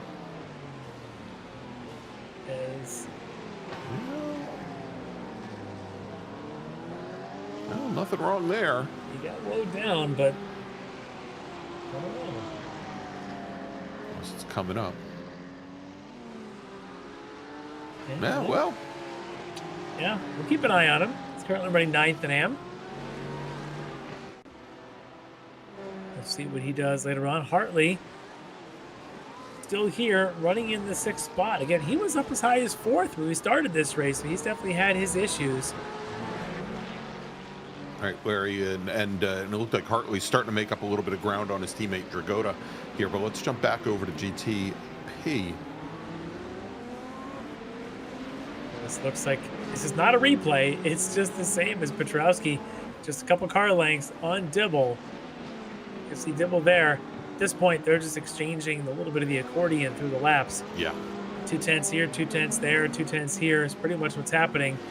I think what Dibble may end up needing is a bit of traffic. He may need to come up on, for example, like our battles of 3 and 4 GT3s that maybe could pose a couple of corners worth of some blockage. And there's 3 of them up now ahead of Petrowski coming down into this hairpin. Is that our That's Rockefeller? Jeff Brooks. Yeah. This is our lead. This is the top 3 now in pro. Brooks.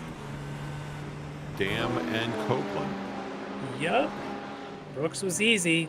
Dam will be out of the way at least for Petrowski. For one of them. I don't know how well this is going to work out for Dibble. And Yeah, did you notice Petrowski. Did you notice Jeff Brooks going and flashing his headlights furiously after Tanner Dibble went by? I don't know if it was a question that maybe felt like he wasn't given enough room or something along those lines. But Yeah. look at the gap now there between Dam and Brooks as Dibble's managed to keep and Dibble's going to make up a lot of ground now here through the final corner, Larry, as Petrowski got ended up having to hold station back behind I think that was John Casey. Oh, okay, because Copeland was up in there as well. Yeah. And so what had been about a 4 or 5 tenths advantage to Petrowski over Dibble grew to about 1.4. Now it's back under 1 second as Dibble's now 0.9 behind Petrowski. This is the way it's going in traffic, and that did not go Dibble's way. No. Petrowski did a really good job of getting through the 2nd and 3rd place runners and got himself up to Copeland quickly enough that left Dibble kind of fighting back through. So with about 17 minutes now to go, Dibble's got some work to do. As now we got 2 side by side. That's Wedderburn and Baron Glover. One of those at GTP. This is going to help Tanner Dibble.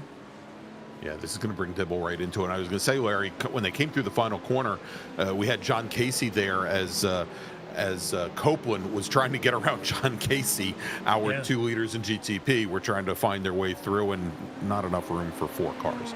So, but here as they get around that machine there, Petrowski and Dibble close down once again. They are definitely close again. Petrowski looking very smooth, but he's got to be nervous. Like I said, we haven't seen him pressured like this in a long time. He's pretty much been able to control races or have some sort of incident with some backmarker traffic. We haven't seen him pressured this way. Tanner Dibble giving him everything he's got. No, and I think the one knock on Bailey last season, Larry, is he did not, and I think he readily admits this, is he did not do very well early on in races with cold tires within the first 2 or 3 laps, which is when last season, if he was going to experience problems, when it most likely would happen. He has been much stronger very early on in managing his equipment here this season, and again, it's brought him 3 wins so far. Well, here watching this Brian Bennett Stacy Bertrand battle, again, 2 different classes. Bennett out of the pro, running 7th in that class. Bertrand running 3rd in the AM. But I tell you what, Bertrand may have better pace right now. I don't know if Bennett did not take tires, and maybe now it's finally coming back to haunt him, because Stacy Bertrand coming out of that hairpin, all the momentum, and almost made the pass going up through the Schumacher S's, wasn't able to make that work. Here she is again, now just a couple car lengths back as they come up into that final chicane before the final corner. And Stacy Bertrand really trying to pick up those extra couple of points. She is running in 3rd. She's quite a bit back from Steiner in 2nd in terms of class position, but she can definitely pick up some GT3 points if she can make her way back around Bennett, who, as we talked about, was the winner at Le Mans just a couple weeks ago. How far away does that seem now? Very, very far away, Yeah. Larry. And yeah, I mean, Stacy Bertrand, she's only 11 points back from David Steiner in the championship right now. Yeah. And with Steiner, you know, unfortunately running in second, she's not going to be able to close that gap down, but she definitely wants to mitigate and minimize the damage. Yeah. You know, and she's had a couple of fourth place finishes this season. I'm sure she would love to get a third, and she's in that position now. But picking up extra points helps us tremendously in the long run, because you never know. We talk about how tight the points are here in GT3 in both the pros and the AMs. Any points you can get is going to be a huge help. But I'm sure Brian Bennett's thinking the same thing. He's dead heat locked with Leo Dragotta and Travis Swanky. He's sitting back here mired in 7th place. He's going to be getting about 9th place worth of GT3 points. He can't afford to lose anymore, or he'll be giving up what looks to be some points here to Leo Dragotta, who's a couple spots in front of him.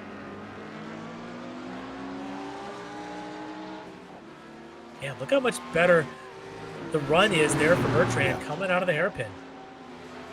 Yeah, she's able to dig down and dig out of those slower corners much easier.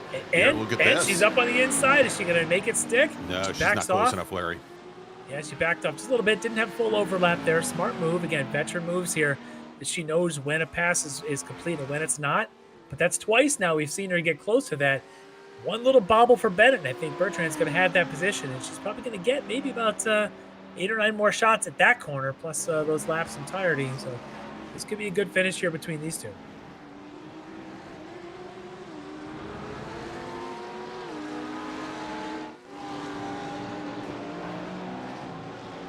All right, let's jump back over, Larry. This is the battle for second now, as Ken Copeland's managed to put almost 3.5 seconds between he and Mike Dam running in second, and Jeff Brooks running in third. But you know, Dam has not been able to open up a huge gap on Jeff Brooks here after the pit stops.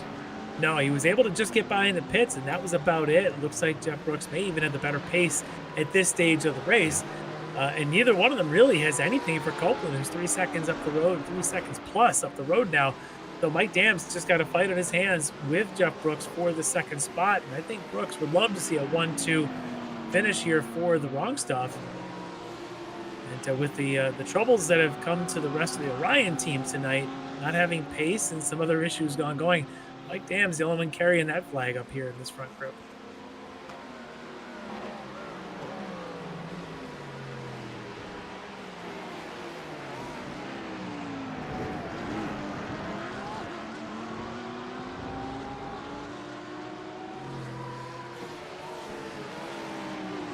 Wedderburn.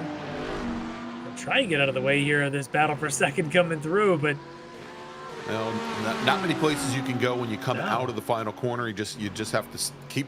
You can see he's keeping that car all the way over driver's left, riding the white line, and he's going to do a rim shot around the outside. As at least Dam is going to come underneath Wedderburn. Oh, he cut between them, and I'm not sure Jeff Brooks appreciated that as much. I'm sure he does. I'm sure he didn't, Larry. Oh. But you know, there really wasn't much else that Wedderburn could do there, as he was running out of pavement.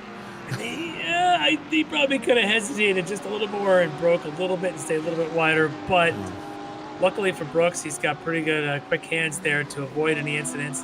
Because he could have driven in thinking he was going to get that spot behind Mike Dam. Brooks, though, able to continue. Let's go back to this battle. This is, again, that battle between two classes.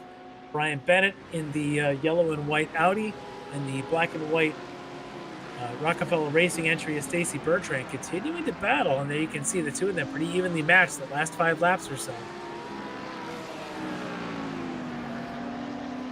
Still wonder if maybe perhaps Bennett's tires might be going, Bertrand might be in better shape.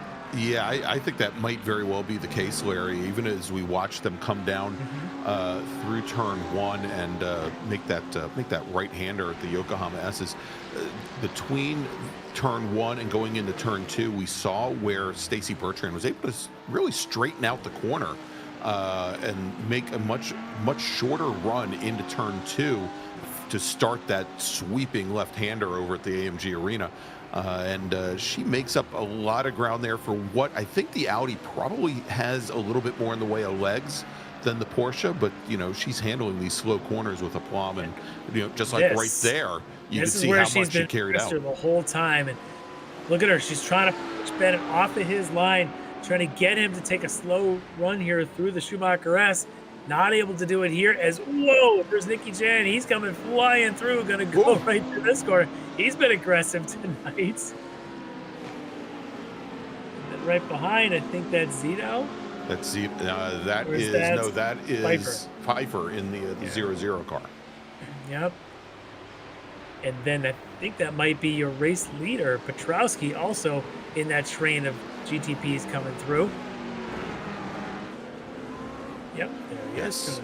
Gonna put Pfeiffer a lap down. And should mention that Petrowski just reset fast lap. Oh, Pfeiffer trying to be nice and let him go, just went wide in the last corner. Oh, and there's contact back there, I think, for Stacy Bertrand with, might have been Dibble. Back there, either the last corner, you can see Bertrand is now faded back a little bit. It was definitely an incident real close. It may have been contact between them, between this battle we've been watching with Bertrand and Bennett. Now over 3 seconds.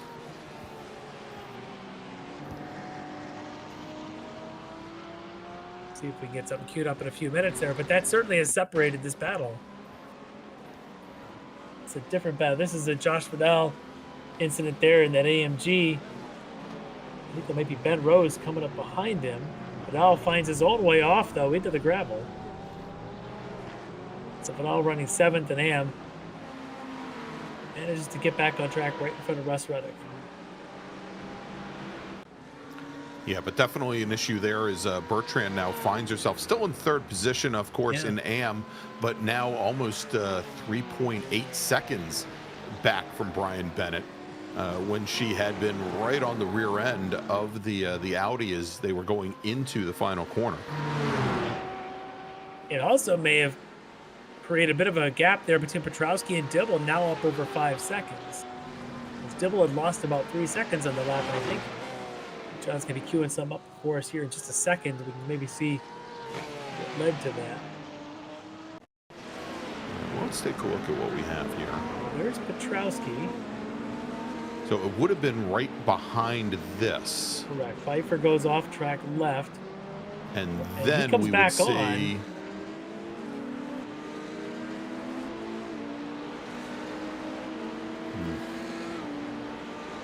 No, looks like we're not going to be able to get it, Larry. All right, well, we definitely had some close enough contact to cause us to have some things here as Petrowski's teammate, Polikui Grant, now going past Stacey Bertrand. Grant still running up in 3rd spot, comfortably right now, about 15 seconds back in Dibble. A number of seconds there in front of Van Rose, currently 4th. But meanwhile, we're now seeing a 5.5 second gap between Petrowski and Dibble. Dibble in GTP. So whatever did happen there certainly affected the driver of the number 963 car. Now as Bertrand runs a little bit wide. Well, at this point, yeah, she just in protect the position mode. Yeah. 6 minutes to go in this race. About a 5-second buffer to Adam Ballard in the Lamborghini behind her. Teammate, I believe. In fact, she does not want to be yielding that position at all. She's going to come up onto one of our Frito Sport entries. Meanwhile, this guy, still 3 seconds up on Mike Dam, and Ken Copeland having a pretty good run here so far tonight with, again, about 5 minutes left. Yeah, Larry, and notice the gap that Dam has now opened up on Mike Brooks. Probably Jeff Brooks. I'll get one. It's one of the Brooks brothers. Now almost 6 seconds between 2nd and 3rd position. And last couple times by, looks like Copeland and Dam running fairly similar lap times. You can see there. That's interesting. Does that mean they ran identical lap times? Yeah, I know that's Dam and Brooks. I'm just wondering if the 2 laps there that showed no gap. I was wondering if Dam and Brooks ran identical lap time.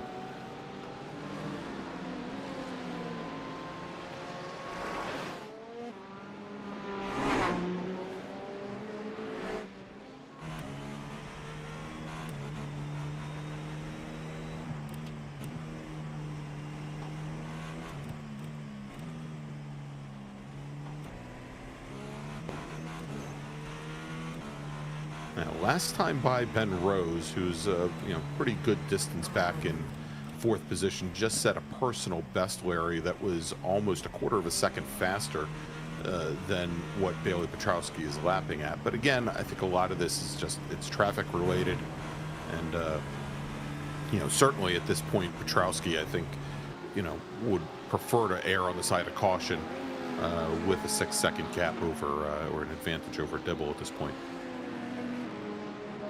Yeah, at this point, Dibble probably realizing it's just to protect his position as well as the fight may have just kind of faded a little bit here in this late stages.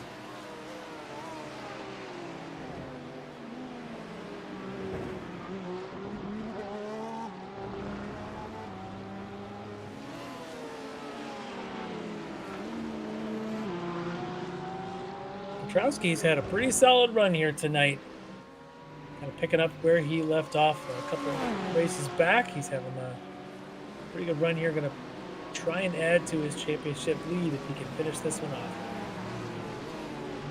If he can, I believe it would be his 4th win in 5 races. Having taken the win at Le Mans, Misano, and of course opening round at Imola. Add to it here in our 5th race of 8 this season. Hartley getting a little impatient there as they come on to the front straight, starting to flash the lights at Andre Wedderburn. We'll see how Wedderburn handles this. See if he handles it a little bit better than on with the GTP traffic coming through. And I would argue perhaps not, as Wedderburn and Hartley get together, Larry. Or is that Leo Dragota that he got together with? It is Dragota. Yeah, in at 118. Oh, man. And the stewards are going to take a look at that one. Well, they haven't had anything to do for 65 minutes, Larry. So there's been a couple they've looked at, but you can see here. No. I think Dragota thought he was clear and just ran out wide. Just ran out wide. Didn't think he would come out there. And I don't know how you give that to Wedderburn, because it is supposed to be the responsibility of the passing car to make sure they are clear, and I don't think Leo did, in my opinion, but we'll see what the stewards have to say. That would be mine as well, Larry, but exactly, we'll see what the stewards have to say. As Bailey Petrowski goes to complete lap number 42, and I believe we should see the white flag this time by, and there you go, white flag is in the air, last lap for Bailey Petrowski. All right, Petrowski 3 miles to go, and he's got a little bit of lapping traffic to get around. As Dibble has also has some traffic to get through. Bailey's going to take his time going around Travis Schwenke. Need to push it at this point. Schwenke not having a good night pretty much from lap 1, turn 1. Travis having a rough go at this one, sitting back in 9th in pro. Yeah, certainly a night he is going to want to forget. But Petrowski, not so much. Probably, I can't wait to hear from him because, I want to hear what his thoughts are and getting pressured in a race like this, where a lot of times he gets out to that lead and just never looks back. And for about 65 of the 75, he had all the Tanner Dibble he could handle. It's a good sign for this season to have Dibble pushing Petrowski. We know Grant has been there, Ben Rose has been there. It's a great season here. Petrowski has kind of been on his own level for most of it. And we'll see next round, Larry, which is going to be at Interlagos. If that is an equalizer. That's Stacey Bertrand. She had been running 3rd, and that looks like maybe some damage on the front of that car, some bits laying in the gravel trap. This is not good. We'll come back to that in a second, as we've got a race win. Bailey Petrowski coming across the line, I think right beside, is that teammate Bobby Childs right beside him? Here you go. Big photo opportunity for Bobby Childs, but a big win for Bailey Petrowski, who takes win number 4 this season here in the World Challenge. Now coming into the final corner for the very last time for the Wrong Stuff Racing, it's Ken Copeland, driver of the number 15 Mercedes. He's going to take a win here at the Nurburgring. There's a guy that needed a win for sure. Absolutely, he did, to get back in this fight. All right, let's see. And then we, of course, got our AM winner, leader here, about to make it a win, coming around the final corner. Ilya Speaker had a pretty solid night here tonight in that Porsche to take the win in GT3 AM.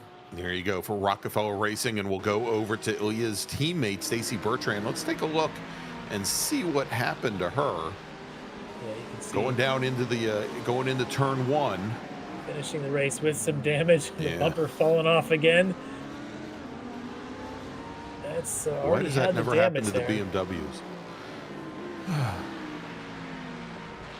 All right, we're gonna try and back up and see if we can pick up the incident, but yeah. we just may watch her go down into turn one awfully slowly, lap after lap. Gosh, a lot of damage at the front of that car. Yeah. And unfortunately for Stacy, she limped across the line. And what was such a strong race for her, Larry, she ends up finishing in 6th in AM after being in a podium spot there. So if we run down the final order here, then we'll take a quick little break. It's Bailey Petrowski, your winner in GTP, with Tanner Dibble finishing 2nd. Paulo Grant finishing in 3rd, Ben Rose just off the podium. In GT3 Pro, Ken Copeland for the wrong stuff taking the win. Orion's Mike Dam finishing 2nd. Jeff Brooks for the wrong stuff finishing in 3rd. Jennifer McDonald just off the podium in 4th. And in GT3 AM, Ilya Speaker, David Steiner, Adam Ballard. That is your podium, with Lucas Dragotta coming home in 4th, just off the podium. All right, let's do this, Larry. Let's take a quick break. We'll come back and talk to some of our winners here tonight at the Nurburgring GP circuit, where you've just seen round number 5 of the Extreme Motorsports Ricmotech World Challenge here on Apex Racing TV. We'll be right back. The SCCA Foundation is a 501c3 organization serving as the charitable arm of the Sports Car Club of America. One of the programs partially funded by the foundation is the SCCA Academy, an online learning management system used to keep real-life racing track officials up to date on the highest standards of race safety and officiating. Through this program, the SCCA Foundation is supporting the future of the best-trained corner workers and event officials in motorsport. You can support these efforts at www.sccafoundation.org. Ricmotech high-performance sim racing equipment. Whether you're just looking to have fun, train for race day, or become a serious esports competitor, Ricmotech has you covered. Hundreds of name brand parts. Support from experts that love sim racing. Trusted by the pros. There's only one place to go, ricmotech.com.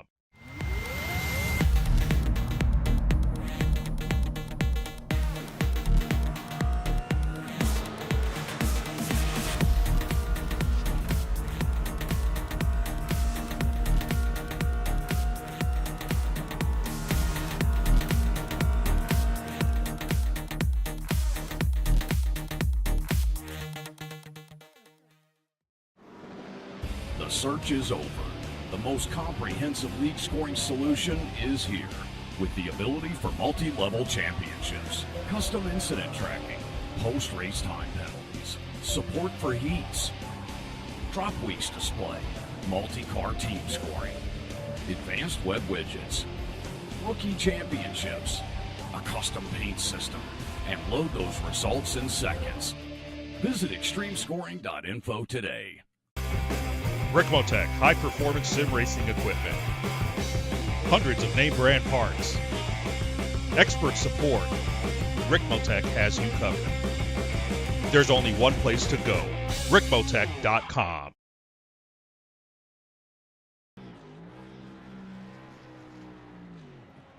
And welcome back to the Nurburgring GP circuit, everybody, where we've just seen round number 5 of the Extreme Motorsports Ricmotech World Challenge. And now we get to watch donuts. Here is Ken Copeland's trying to burn off whatever rear rubber he has left.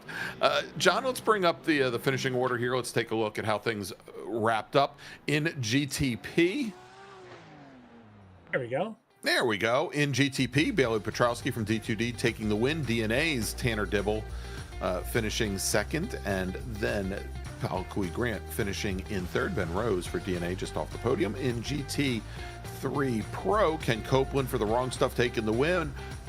Mike Dam for Orion finishing second. Jeff Brooks from The Wrong Stuff finishing in third. Jennifer McDonald for BTL Motorsports finishing in fourth. And then finally in AM, Ilya Speaker taking the win for Rockefeller, dominates David Steiner finishing in second. And then coming home in third was Adam Ballard in the number 29 Lamborghini. Adam Ballard driving for Rockefeller Racing.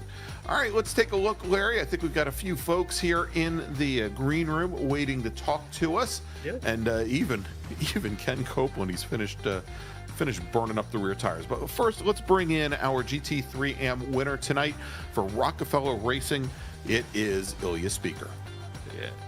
All right, first one up tonight, Ilya Speaker. And Ilya, that was this is a tough place to race. This is a busy track, but you managed to come through with victory here in GT3 AM. Tell me a bit about your race. First of all, I mean, it was a good qualifying, which really helped me out towards the front with some of the pros. And then just running solid, unlike my last few weeks where I've had either incident or slowdowns. I stayed pretty free on that and had a nice gap and battle with a couple of the pros, which was good, and stayed pretty clean. Are you watching where your rivals are in the standings? We saw that Avon Dorsey wasn't running tonight. Adam Ballard came into tonight with the points lead. Are you kind of keeping your eye over your shoulder about where he might have been in the standings?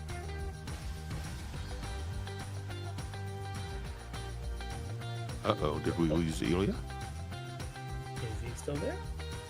Oh no. Uh-oh. I guess tell if you we what. lose connection, doing it after the checkered flag is a much better time. It's a much better time to do it.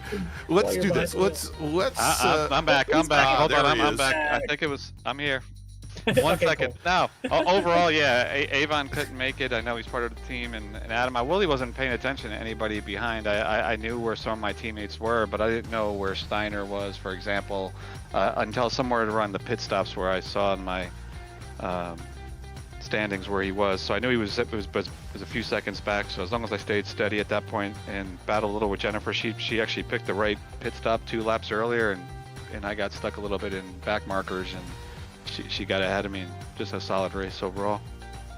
Yeah, it looked like a pretty good run for you out there, and that's the kind of consistency that gets you enough points to maybe leapfrog into the championship lead. We'll see here in a little bit when the points get updated. So congrats on the victory tonight, but I'm sure you got teammates and friends and family you'd like to thank here for the victory.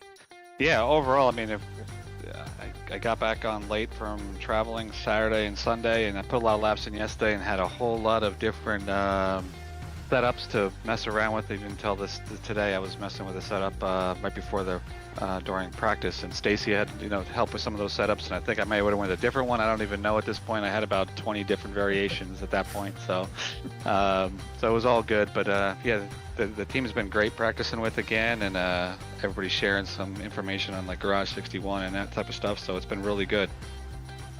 Well, congrats on the victory. You got a great Thank team you. working with you there, and we'll see what the standings look like, but you might be happy with the results, and we'll see hope you in so. a couple of weeks in Interlagos. Thank you. Great job, guys. Thank you very much. All right, everybody, there you go. Ilya Speaker from Rockefeller Racing, your winner tonight in GT3 AM. And Larry, let's move over now to Bailey Petrowski, your winner once again, getting his 4th win on the season for D2D Sim Racing. All right, Bailey Petrowski, your winner in GTP, joining us. And Bailey, that was a lot more pressure, a lot more close racing than we've seen up against you in quite a while. How'd that feel a little different to be pressured like that from Tanner pretty much the entire race?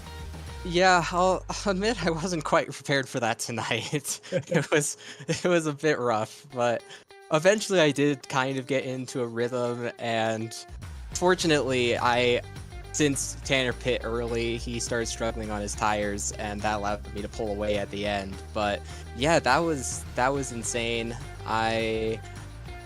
His car was so quick in a straight line, I could just never pull away in the straights, and he was close with me. He would always get right up to me and just could never fully pull away. So it was a good race though. I really enjoyed it. I'm not as used to it yet, and I was definitely making a lot more mistakes than I normally would with all the pressure that was on me, but overall I still think I did a really good job considering that. Yeah, great response there to the pressure he was putting on, but the traffic tonight, this place, even in a single class race, this is a tough track to get around, but multi-class racing didn't look like it was any easier. Some of these corners are so long and so slow. Is it patience? Do you you're on the chat? Are you flashing lights? What's the trick to try and get into traffic here? Most of it's patience, but also most of the corners you don't really have a choice. You kind of have to sit behind them. Otherwise, it's just the car gets so out of control if you try and go on the inside of some of these corners, and you have to go so much slower. So even though we have to go so slow behind some of the GT3s compared to what we would take, it still is usually quicker than what it would be if we try to make it too wide. So I was trying to be as patient as I could, but I couldn't afford to be too patient with Tanner behind me, and he almost got me a couple times with traffic. So it was mostly patience, I would say. Well, the nerve-wracking and all that didn't seem to get to you. It seemed to stay calm, cool, collected, and to be able to collect your 4th win in 5 rounds now in a little different fashion, but at the end of the day, a win's a win. So congrats for that, but I'm sure you got some teammates and friends and family you want to thank. Yes, I want to thank the team as always. Paul Cooey was doing a great job. We were helping each other a lot for this race, and we're working a lot with Bobby, and I think we got his pace up a lot, and everyone's doing really well on the team. So, and I want to thank them for the support as always, as well as the sponsors for our team, as well as the sponsors for our series that help make this possible. I want to thank everyone for watching the series. Thank you guys for always putting on great commentary to these races. And thank you for Tanner for putting up a great race and making me really fight for it. That was a lot of fun to watch, except Bobby's part about how his race had some troubles. You can have a chat with him. A little D2D on D2D action there. But can't have a good race without a little bit of drama. It gave us something to talk about. Exactly. For sure. All right. Well, congrats, Bailey Petrowski, getting the win here in GTP. Appreciate it. Have a good night, you guys. All right, good night, Bailey. Congratulations on win number 4. Larry, let's finally bring in our winner in GT3 Pro for the Wrong Stuff Racing, driver the number 15 Mercedes. It's Ken Copeland.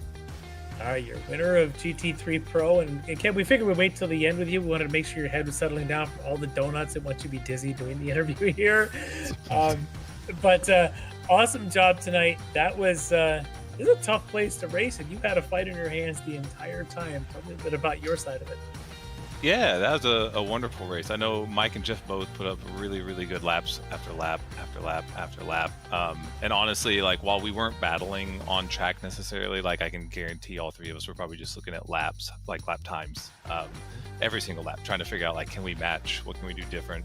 Where can we make a little bit of headway here and there? So, this track's great. It's a ton of fun. It's very hard on the car. It requires a ton of patience, a ton of prep time. So it was a pretty good execution and a good result. Enjoyed it. Yeah, and looking at the point standings, you aware was there pressure on yourself to perform well? Because you kind of needed a win at this stage of the season. Hit or miss. I was out of town the first round of the season, so that's my bye week. I was going to see what I could salvage coming in. There's definitely potential there still. I know not last week, but the week before did not go well for me, so that kind of put a little bit of a downer on it. But we're going to come out. We're going to race hard. All the guys at the Wrong Stuff do it the same way. We're going to see what we can do and go from there. Yeah, well, awesome job here tonight, fending off some really tough competition there with Jeff and Mike. That's never easy to do in this league. Those are two of the fastest drivers, as you know. So it means a lot here, hopefully, to get this win. But I'm sure you got some other folks you want to thank for helping you get the win tonight. Yeah, absolutely. I want to thank my wife, Dana, first, obviously. I want to thank the Wrong Stuff. These guys are great. They're fun to run around with in every single league. All the special events, all of our sponsors help us do that in very lovely looking cars like Ubi Safe, Dangerous, Abruzzi, Simotion, and WC91 liveries. If you need a livery, hit up Mike. He's a wonderful guy. You can find him in the XMS Discord. I do want to thank all the guys from XMS. The entire grid did really well tonight. Also the admins, Jeff, Jacobs does a wonderful job of just kind of adminning everything all week. I know Kevin's been out with some IRL stuff, but he does a wonderful job as well. I appreciate Russ and Bobby, all the work they put in on the backside. You might not see it. They do a wonderful job. And of course, you guys over here at Apex Racing TV, Greg Larry, always appreciate you. And the unsung hero, Jonathan, in the background. So thank you so much for everything you do for us. Awesome. I got you. Thanks. And even the big thanks from Jonathan there in the back. So that is awesome. Appreciate it, Ken. But congrats tonight on getting this win, much needed in your season. And this is going to be a tight one right up to the end of it. Yep. Hope so. All right, everybody, there you go. That was Ken Copeland, driver of the number 15 Mercedes, tonight's winner in GT3 Pro for the wrong stuff. And Larry, I've been just trying to check furiously to see if we've got our standings updated here. They are. Oh, yes, they are. So Copeland's in 4th now in Pro, but about 30 points back from 23 points back from the lead, with Brian Bennett still at the top, Leo Jagoda, Travis Schwenke 2-3, and then Copeland 4. Yep. And Robert Ilya Hartley Speaker in is the 5th. leader in AM. Exactly. Yep. Let's take a look at AM, where, as you mentioned, Ilya Speaker for Rockefeller, your leader, with only a 4-point advantage over Adam Ballard, his Rockefeller teammate. Dominate Racing's David Steiner currently sitting in 3rd, and Avon Dorsey, who was, I believe, 3rd in the points coming into this evening, drops down into 4th position. And then finally in GTP, shouldn't be a big surprise, sitting at the top of the order now with win number 4, is Bailey Petrowski. He's got a 29-point advantage over his teammate, publicly Grant Tanner Dibble. Another 13 points from there. Nikki Chan, 4th in the championship in GTP. All right, let's wrap things up here, Larry. Let's take a look at what we've got coming up in the next couple of weeks here amongst and across our Ricmotech series. Next up, next week, Monday night, July 15th, the Ricmotech Sports Car Series. That's for our GT4 and LMP3 racers. We're going to be heading back. It's going to be our second time this spring heading to the Misano World Circuit. It's going to be 2 30-minute races for our Sports Car Series racers. And then in 2 weeks, Monday night, July 22nd, another 75-minute race for the World Challenge. We're going to be down in Brazil at Interlagos. Again, we had round 5 and round 6 swapped, and so we'll be at Interlagos next. And then in 3 weeks, although it's not on the screen there, Sports Car Series is going to be staying in Italy, going to be at Mugello for a 60-minute race. And of course, don't forget, coming up at the end of August, the Touring Car Cup for our Mazda MX-5 Cup and GR86 Cup cars will return, and we'll get you more information about that as we get closer. But if you want to join and be on the grid for our different series, go to xmsracing.com. All right, for Larry Lefty McLeod, for Jonathan Grabowski, I'm Greg Ginsburg, and we'll see you next Monday night from Misano. Have a great week, everybody.